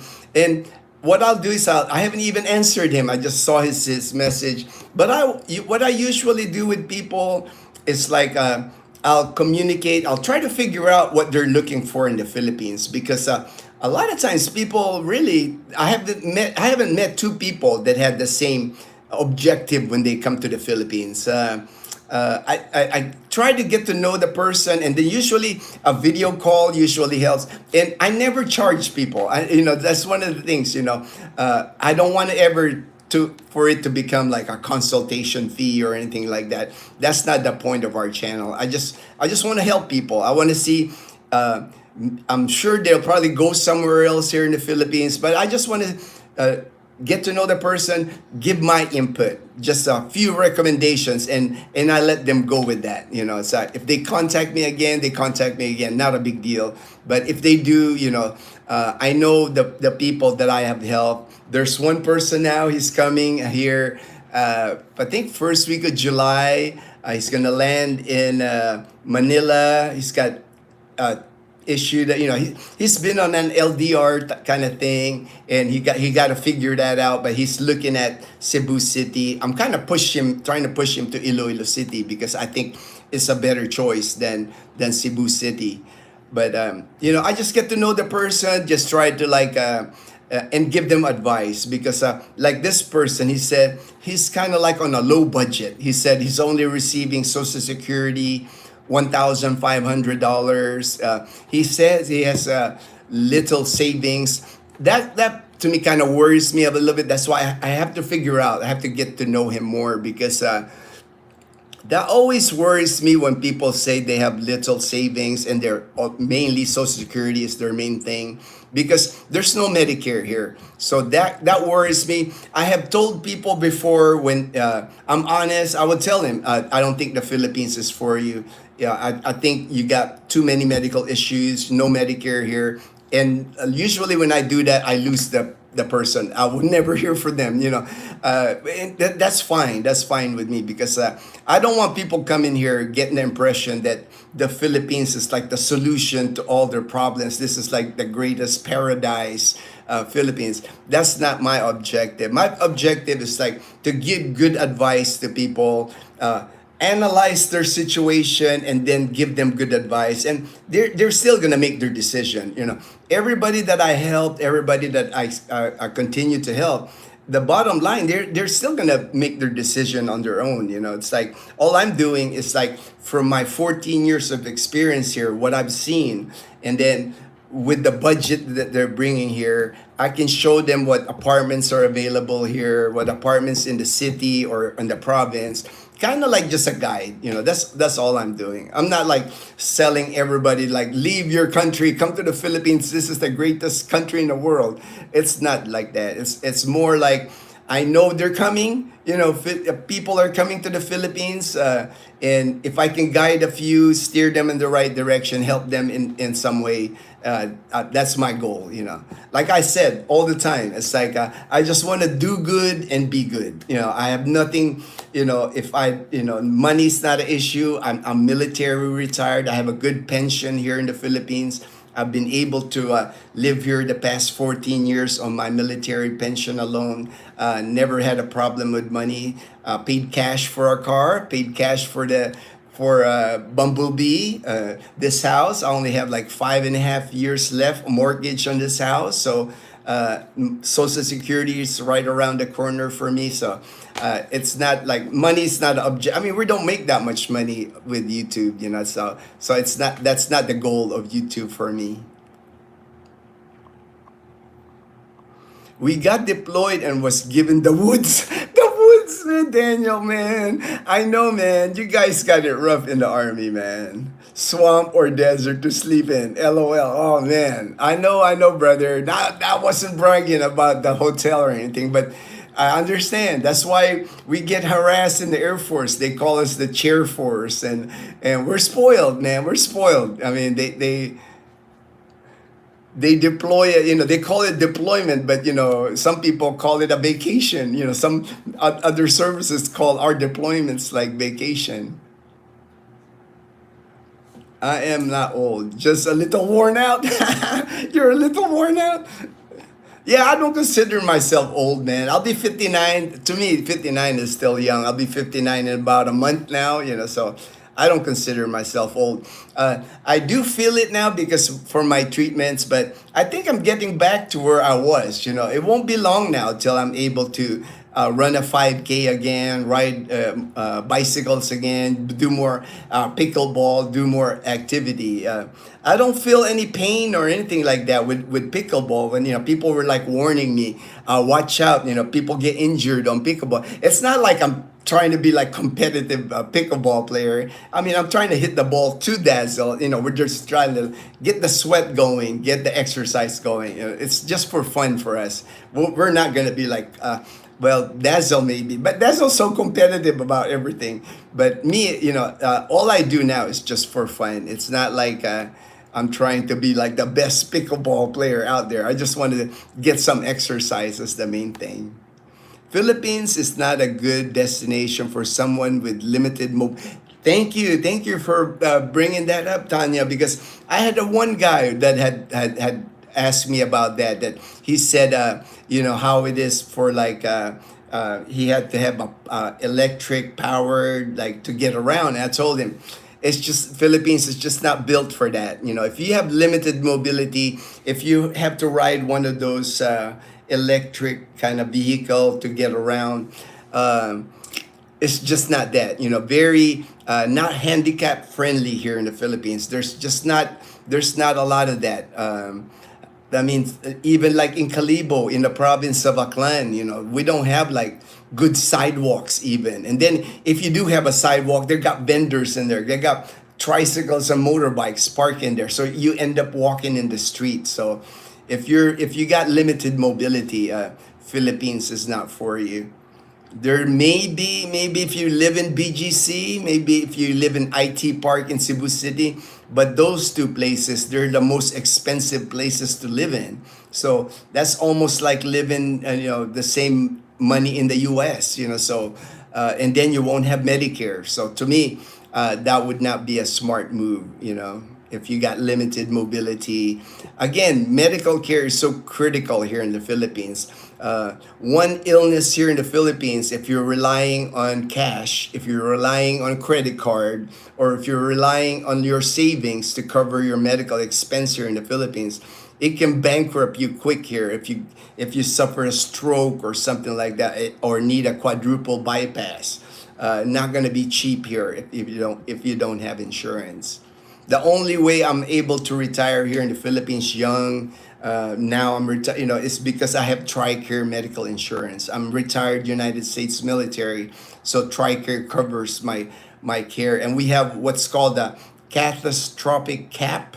So every year, the most I will spend for a medical treatment, let's say if I get a heart attack and they have to do bypass surgery, whatever surgery they need to do with me, I will not be spending more than $4,000 at the most, because that's my catastrophic cap, my copay with TRICARE. After I pay my $4,000, TRICARE covers the rest. It doesn't matter if it's like millions of pesos, TRICARE will cover it. My share is like $4,000 per year. So that's why all I have to do is make sure I have about $6,000, 4,000 to cover medical, 2,000 incidental expenses here in the Philippines to cover my medical. That's the only reason I'm able to retire here. If I wasn't retired military, it would be hard for me to retire here in the Philippines with the amount, the pension that I have. I would have to be in really good health, and really take care of myself. And I was even doing that before. It's like I'm a runner. I've been a runner all my life. I eat healthy. I don't abuse myself. I sleep well. I'm not a drinker. I'm not a smoker.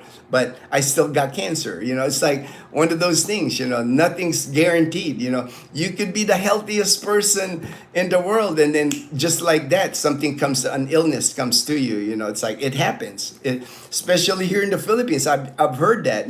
They were like the most healthiest person, took care of themselves, and they catch a disease here, then all of a sudden they're going in and out of the hospital here. Especially if you don't have family or some to rely on. Yes, Tanya. That's the other thing. It's hard if you come here to the Philippines and you don't have family or friends already established. Because Like I was mentioning before, you need a watcher if you get admitted to the hospital. Who's going to be your watcher? Who's going to be watching you at the hospital? Who's going to be assisting you to access your money? Who can you trust with your money? Would you trust a stranger with your ATM to get your money or your credit card? Some of the things that you have to consider before coming here to the Philippines, and that's part of that. When I talk to people, when I try to assist people with moving here to the Philippines, is I try to find out their situation, because no two people are the same. No two people are in the same situation. Some people are like extremely rich that they can live anywhere they want. But if you're super rich, I think there's other places that would be better, better medical care than the Philippines, to go. But like I said, people do their own thing. It's like I never discourage. I never discourage people, but I tell them the truth. I'll tell them, I don't think the Philippines is a good idea for you, but it's still their decision. I remember this one guy, I kept telling him, man, you're just advanced in age with your medical illness, your limited funds. I keep telling him, I don't think the Philippines is a good idea for you, but he keeps telling me, he keeps mentioning to me that he's coming anyway. Nothing I can do with that. Nothing I can do with that when it's like that. You're right, Tanya. The buses and taxis in the Philippines do not have a wheelchair ramp. There's no sidewalks in some places, or the sidewalks are not flat. Exactly. They're not flat. They're not, it's just not accessible. It's just like even Calibo. Calibo is a perfect example, man. When I'm walking at the sidewalk in Calibo, there's areas in Calibo where there's like more motorbikes. I have to like dodge motorbikes on the sidewalk. They're like occupy all the sidewalk with like 50 motorbikes parked in the sidewalk, and I have to walk in the street. So I'm putting myself in danger because I gotta watch for traffic. Places have no escalator, elevator, or do not work. And same thing, it's like many buildings in Calibo, man, doesn't have escalators or elevators. You gotta use the stairs. Something to consider at what age one wants to retire. Yes, definitely. Good comment there, Tanya. We were spoiled too. Every 2 weeks we got to change underwear. They told us, Thomas, you change underwear with Smith. That's funny. Does Dazel get the same medical? Yes, Dazel is covered by TRICARE. She's my dependent. She's got a U.S. Military retiree card. She's a dependent of U.S. retiree. We got her ID. The first time we got her ID, we went to Singapore at the Sembawang Naval Base in Singapore. That's where we first got her ID. And then when we renewed it, we were able to renew it by mail. We didn't even have to go to renew her ID. We did it by mail because we were in Angeles City. There's a retired activities office in Angeles City, and they took we had to get a picture of Dazzle, the old ID, and then some marriage license, my ID, copy of my ID, and they mailed it, and then we got the ID in the mail. So I've also renewed my passport, U.S. passport. I didn't even have to go to the embassy in Manila. I did it all by mail, and I know you could do that. You could do that now still. Like I renewed my U.S. passport, I think 4 years ago. I think it's good for another 6 years, but I just did it in the mail. I had to fill out a form, printed the form, sign it, picture taken with the 2x2, I think, send it to the embassy in Manila, and I think within 30 days I got my new passport. So it's not easy, not hard. I mean, not hard to get IDs and things like that renewed. Because they know there's a lot of American citizens here in the Philippines. So good morning, hello. Said all right. Good morning. Ooh, I'm getting low bat on my phone. You know, we're getting up there anyway to like 2 hours. That's usually what I shoot for on these live streams.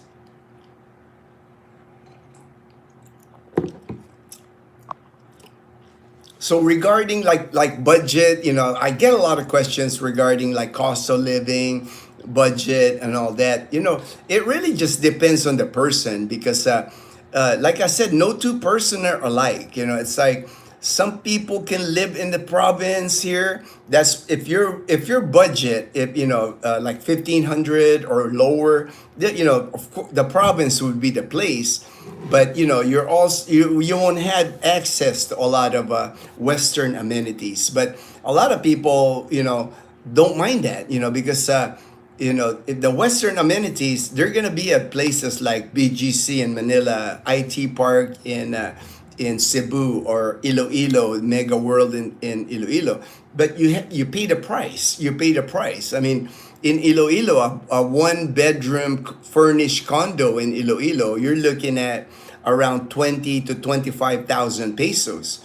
Here if you live here in Aklan, in Calibo, a same one bedroom, not a condo because they don't have condos yet here. They're building them though. I noticed they're building more apartments here, more condos like that are like furnished like Western standard with the hot water.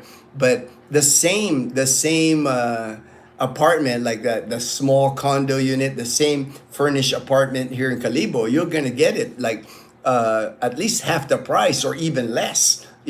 Like my friend Ruben, he's been living in Calibo now. I got him that. Help him get that furnished studio apartment in Calibo. He pays 8,000 for a furnished studio apartment a month. I got to do the math real quick. That's maybe $150, $160 a month. 8,000 compared to 20 to 25 in Iloilo. So. Hey, JP, you don't got to say sorry. You can catch the replay, JP. Sorry about being tardy. Hello, Ginno, and all right, JP. I'm about to end it though. I'll keep it going for about 10 more minutes. I was just gonna like finish it out anyway. We're gonna be heading to the Canadian Beaver for their 1 year anniversary. I'll have to watch. Somebody had mentioned. Michael had came out with a video of like the early birds. The early birds, they were there yesterday already. I'm gonna catch that video after this, after watching. And then HD said I might be able to connect this live stream to James and Karen's live stream. I'll see. I'll play around with the features here and see if I can figure that out. Thanks for the valuable information about healthcare in the Philippines. I hope Medicare will be available there when I'm ready in a few years. Yes, many people are hoping for that, John, Balikbayan guy, because I did that video on Medicare. There's James Moylan, the delegate from Guam. There's groups that are pushing for that. Even the Philippine president is pushing that in Washington. I know people say, "Oh, that'll never happen." It's like, but never say never, in my opinion.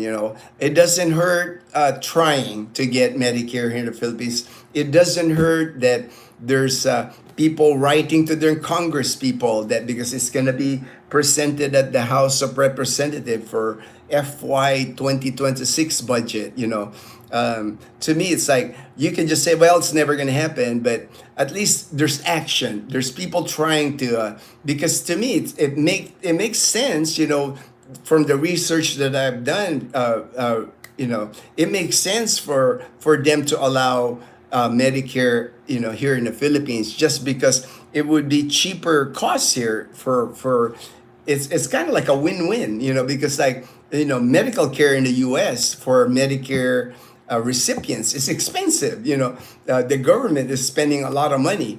I know they're worried about the thing fraud happening here in the Philippines because it's happened before. It's happened in the Philippines before from 2000 to 2005. There was many many fraud here that happened with TRICARE medical insurance, but they have fixed that. There's no longer fraud. The last fraud that big fraud that happened here with TRICARE medical insurance, the United States military insurance in the Philippines, was 2005. That's 20 years ago. You can't like punish people now from what happened 20 years ago. There's a system in place now with TRICARE medical insurance. It's impossible to me. It's impossible to like fraud TRICARE medical insurance now. And why would we? Like the people that are eligible for TRICARE here in the Philippines, why would we cause any fraud here? We're happy we have coverage here. Why would we ruin that? And then the hospitals here in the Philippines, there's only a few now that can bill TRICARE directly, the TRICARE preferred facility, like St. Luke's Hospital in BGC, Makati Medical, Medical City Iloilo, Medical City Clark. There's none in Cebu, no preferred facility in Cebu, none in Davao, none in Dumaguete. I mean, there's only a handful of hospitals here that can direct bill TRICARE. And that's where the fraud happened before, was they were direct billing TRICARE for services that they weren't providing.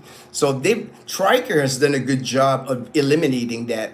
What they do with us TRICARE people now, since there's so few TRICARE preferred facility, what they've done is they made us go to like TRICARE certified facilities. We have to pay 100% of our medical care on those certified facilities, and then file our claim online with TRICARE in the United States. There is not a TRICARE office here in the Philippines, not a single one. The support that we get from TRICARE is in Singapore and in the US. So all our claims, we file it online. We file our receipts for certified care that we get here from certified hospitals. And TRICARE scrutinizes this and make sure we get our 75%, checks for fraud, checks for things like that. So that's what I'm saying. There hasn't been any fraud here in the Philippines that I've heard of regarding TRICARE for 20 years now. But it's the price that some companies now pay because it happened 20 years ago in the Philippines. But it could be done in Medicare. I know they could do Medicare in the Philippines and avoid fraud. It's just a matter of like following what TRICARE has learned. And they don't even need a Medicare office here in the Philippines, because TRICARE already has the list of hospitals. They can manage it from in the United States. It's not like they're thinking. Some people are thinking they're going to have to open a Medicare office in the Philippines. They're never going to do that. Well, there is no TRICARE office in the Philippines, and it works for TRICARE. So to me, some of the arguments to me. Doesn't make sense, but just me, it's just my opinion. What can I say? It's like I don't matter. I'm a little guy here in the Philippines. Balik, bayan guy. Thanks for the bell. Okay, I got that.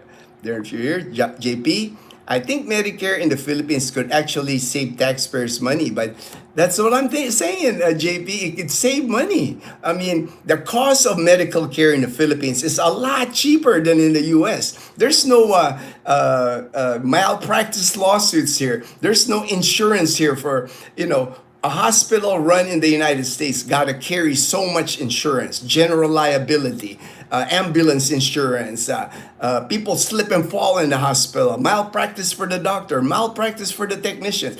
They don't have to carry those insurance here in the Philippines because nobody sues here. I have not seen like malpractice suits here in the Philippines. When something happens to you in the hospital here, it's one of those things. It's not. I guess you could try. You could try to sue, but you just don't hear like big outrageous amount of money to sue the hospitals here. It just doesn't happen here. In the U.S., a mistake by a doctor cost them 100 million. Things like that. So. Like you said, JP, that's why the lower cost here can make it happen here. Even if Medicare in the Philippines was partial reimbursement, it would be an improvement. Yes, anything, right? Because TRICARE is the same for us.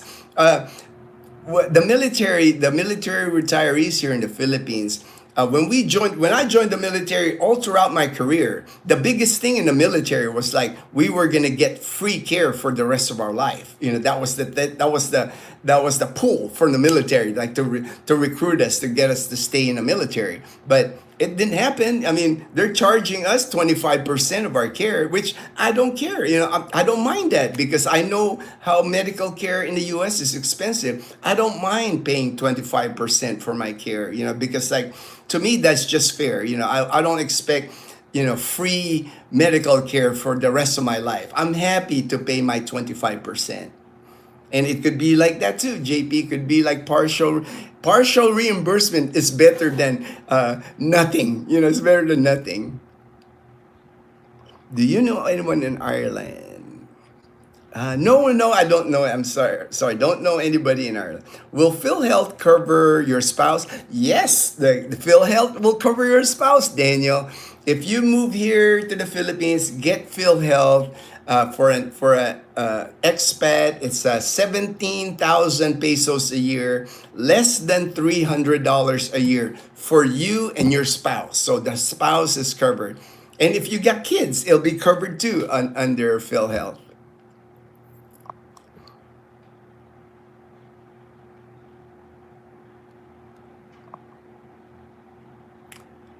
Maybe Americans are right to sue if they are wrong. Yeah, I mean, it's like, that's the thing in America. It's like, it's a very litigious culture in America. I mean, people are quick to say, "I'm suing you." It's like I lived there. I lived for close to 30 years in America, and that's the thing. It's like you can't make a mistake in America. You'll get sued. If you make a mistake. You're in Ireland now. Hey, all right, Sula. Now I know someone in Ireland. Thank you, Sula. All right.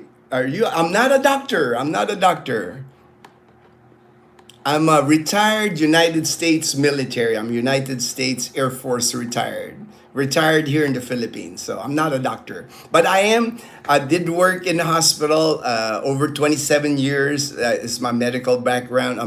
Worked in medical administration. That's why I have a lot of experience. I understand medical care in the U.S. and I understand medical care here in the Philippines. Did you? Nope, I did not fly planes. I was a medical administrative specialist in the United States Air Force.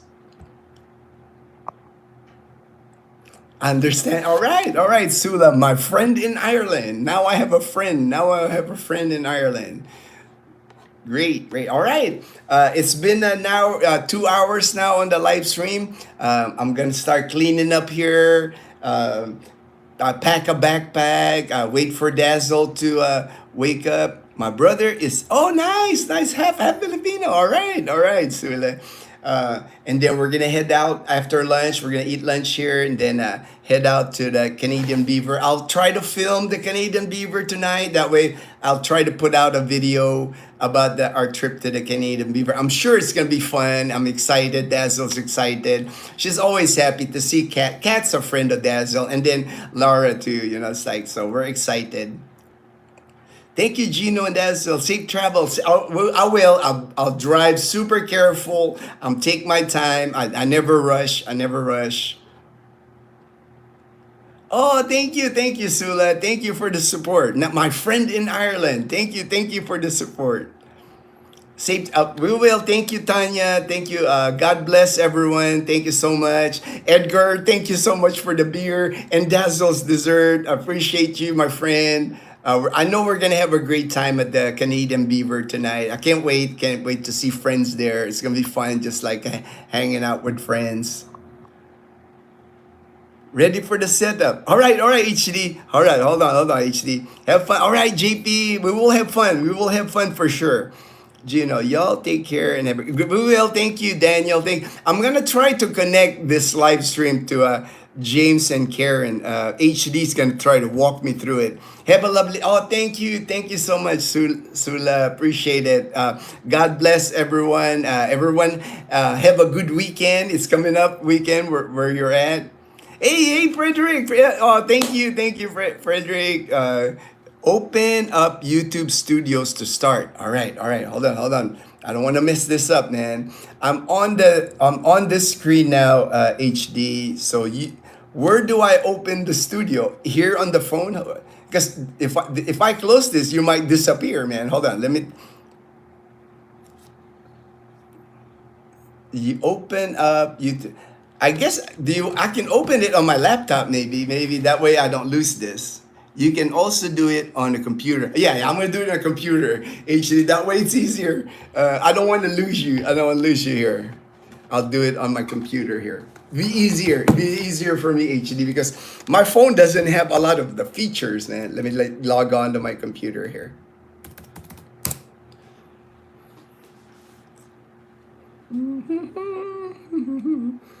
All right, Dazel TV. Dazel TV.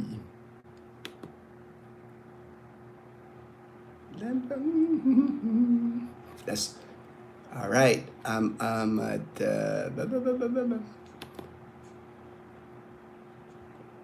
okay. All right, HD. I'm on the laptop. I'm on the studio. I'm in the studio, man. All right. You can open on another device. So all right, I'm there. I'm there. You can open another device. Do I create? Do I hit create HD? Create another live, or open this live? I could try to do that. Maybe that's what I got to do. Maybe live. Okay, I see the live. I can see the live that I have right now. I can see it. And then click content. All right. I got your content. All right, I'm on the content. All right. And I see the live. I see the live HD. I see the current live. Dazel TV is live. I see that. Click content. All right. Click content. Content. I'm there. Click content. Click the. So now I'm on the next page. It says Dazel is live. I'm on that one. And live tab. Okay, live tab. I hit it.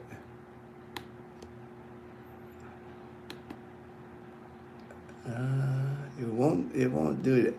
I see the live tab HD, but it won't click it. There's no when I put the arrow on it, it doesn't change it.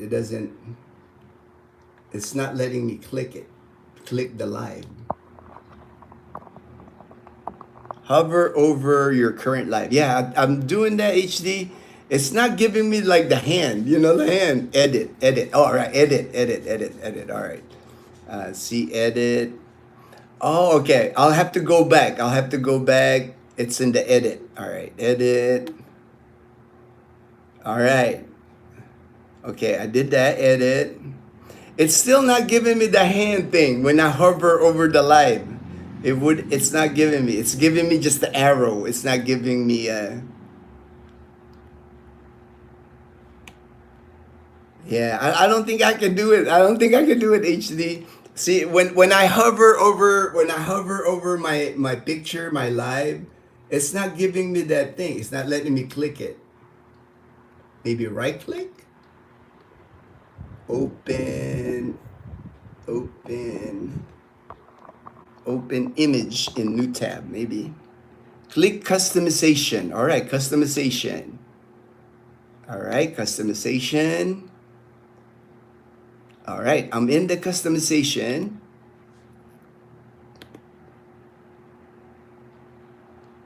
Live chat replay, live chat anyone who can message. All right, I'm there. Click customization.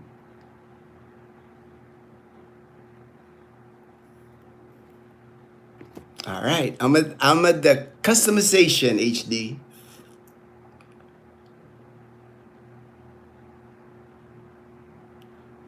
Who can send messages, live reaction.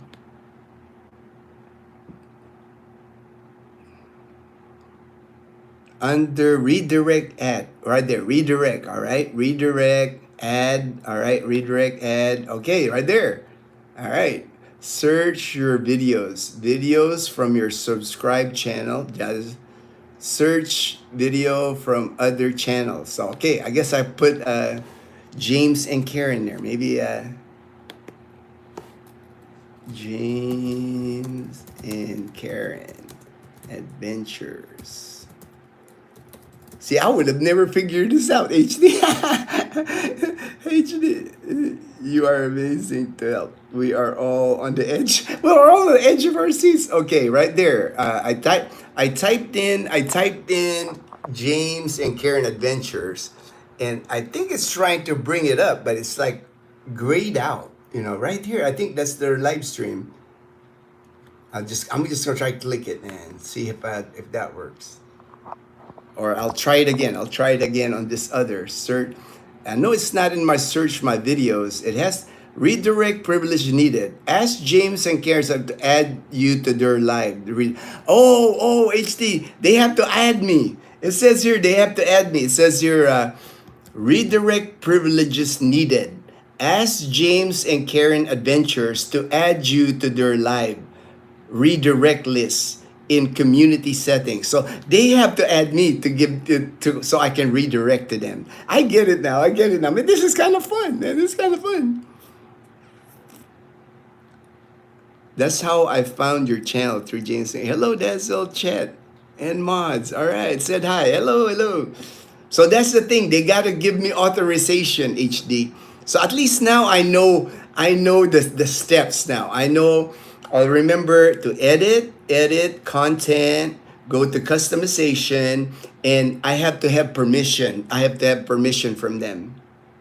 Me and Rose are thinking about coming to Boracay next week. Is Bulabog Beach close to White Beach? Yes, Michael. White Beach and Bulabog Beach, they're walkable.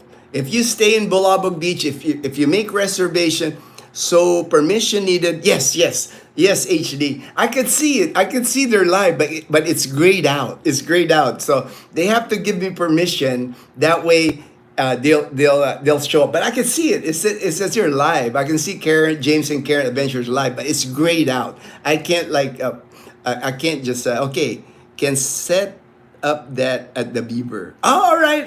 We'll do that. I'll talk to them anyway, so we can, probably one of these days, James and Karen and James and I will do a live stream together. Yeah, I'll see them tonight anyway. So thank you for showing me that, HD, because now at least I know how to do it. I know how to do that redirect thing. Appreciate it, man. But Michael, White Beach and Bulabog Beach is walkable from D Mall, in White Beach and Station 2. Bulabog is only a 10-minute walk. We walk it all the time. Dazzle and I, we always walk from Bulabog Beach and White Beach. No need to ride the e-trike, no need to take transportation. You can just walk it. Not even a 10-15-minute walk. It's basically one beach. White Beach is front beach, and the back beach is Bulabog. So if you stay at Bulabog, and no worries. Let me know, man. If you head to Boracay, I'll come get you at the port. Man. I'll assist you. I'll be your tour guide when you get to Boracay, man. Yeah, and we'll be there till the 30th. We'll be there till June 30th is when we leave Boracay. So I'll be happy to be guide you around Boracay, my friend. Just let me know if that happens. If you guys, it's a good time to go to Boracay. It's sunny now. You can tell, man. It's like getting sunny now out here. The sun is out now. It might rain. Like normally, it rains in the evening time, but after that, man, it's all good. You get sunshine. If you go to Boracay 2-3 days, you'll get sunshine. You're not gonna get all rained out. It's not really rainy season yet, in my opinion. Anyway, they say it's rainy season, but man, it's gonna be hot here today, man. Okay, good night, Sula. Oh, I mean, HD's the man, man. HD's the man, man. All right, Sula. Thank you, my friend in Ireland. Now I have a friend in Ireland. Thanks, Sula. Have a good night, have a good night. Take care. I'll say hello to James and Karen live for you, HD. I'll see them in person. All right, take care, everyone. Take care. Hey, Michael, come to Boracay, brother.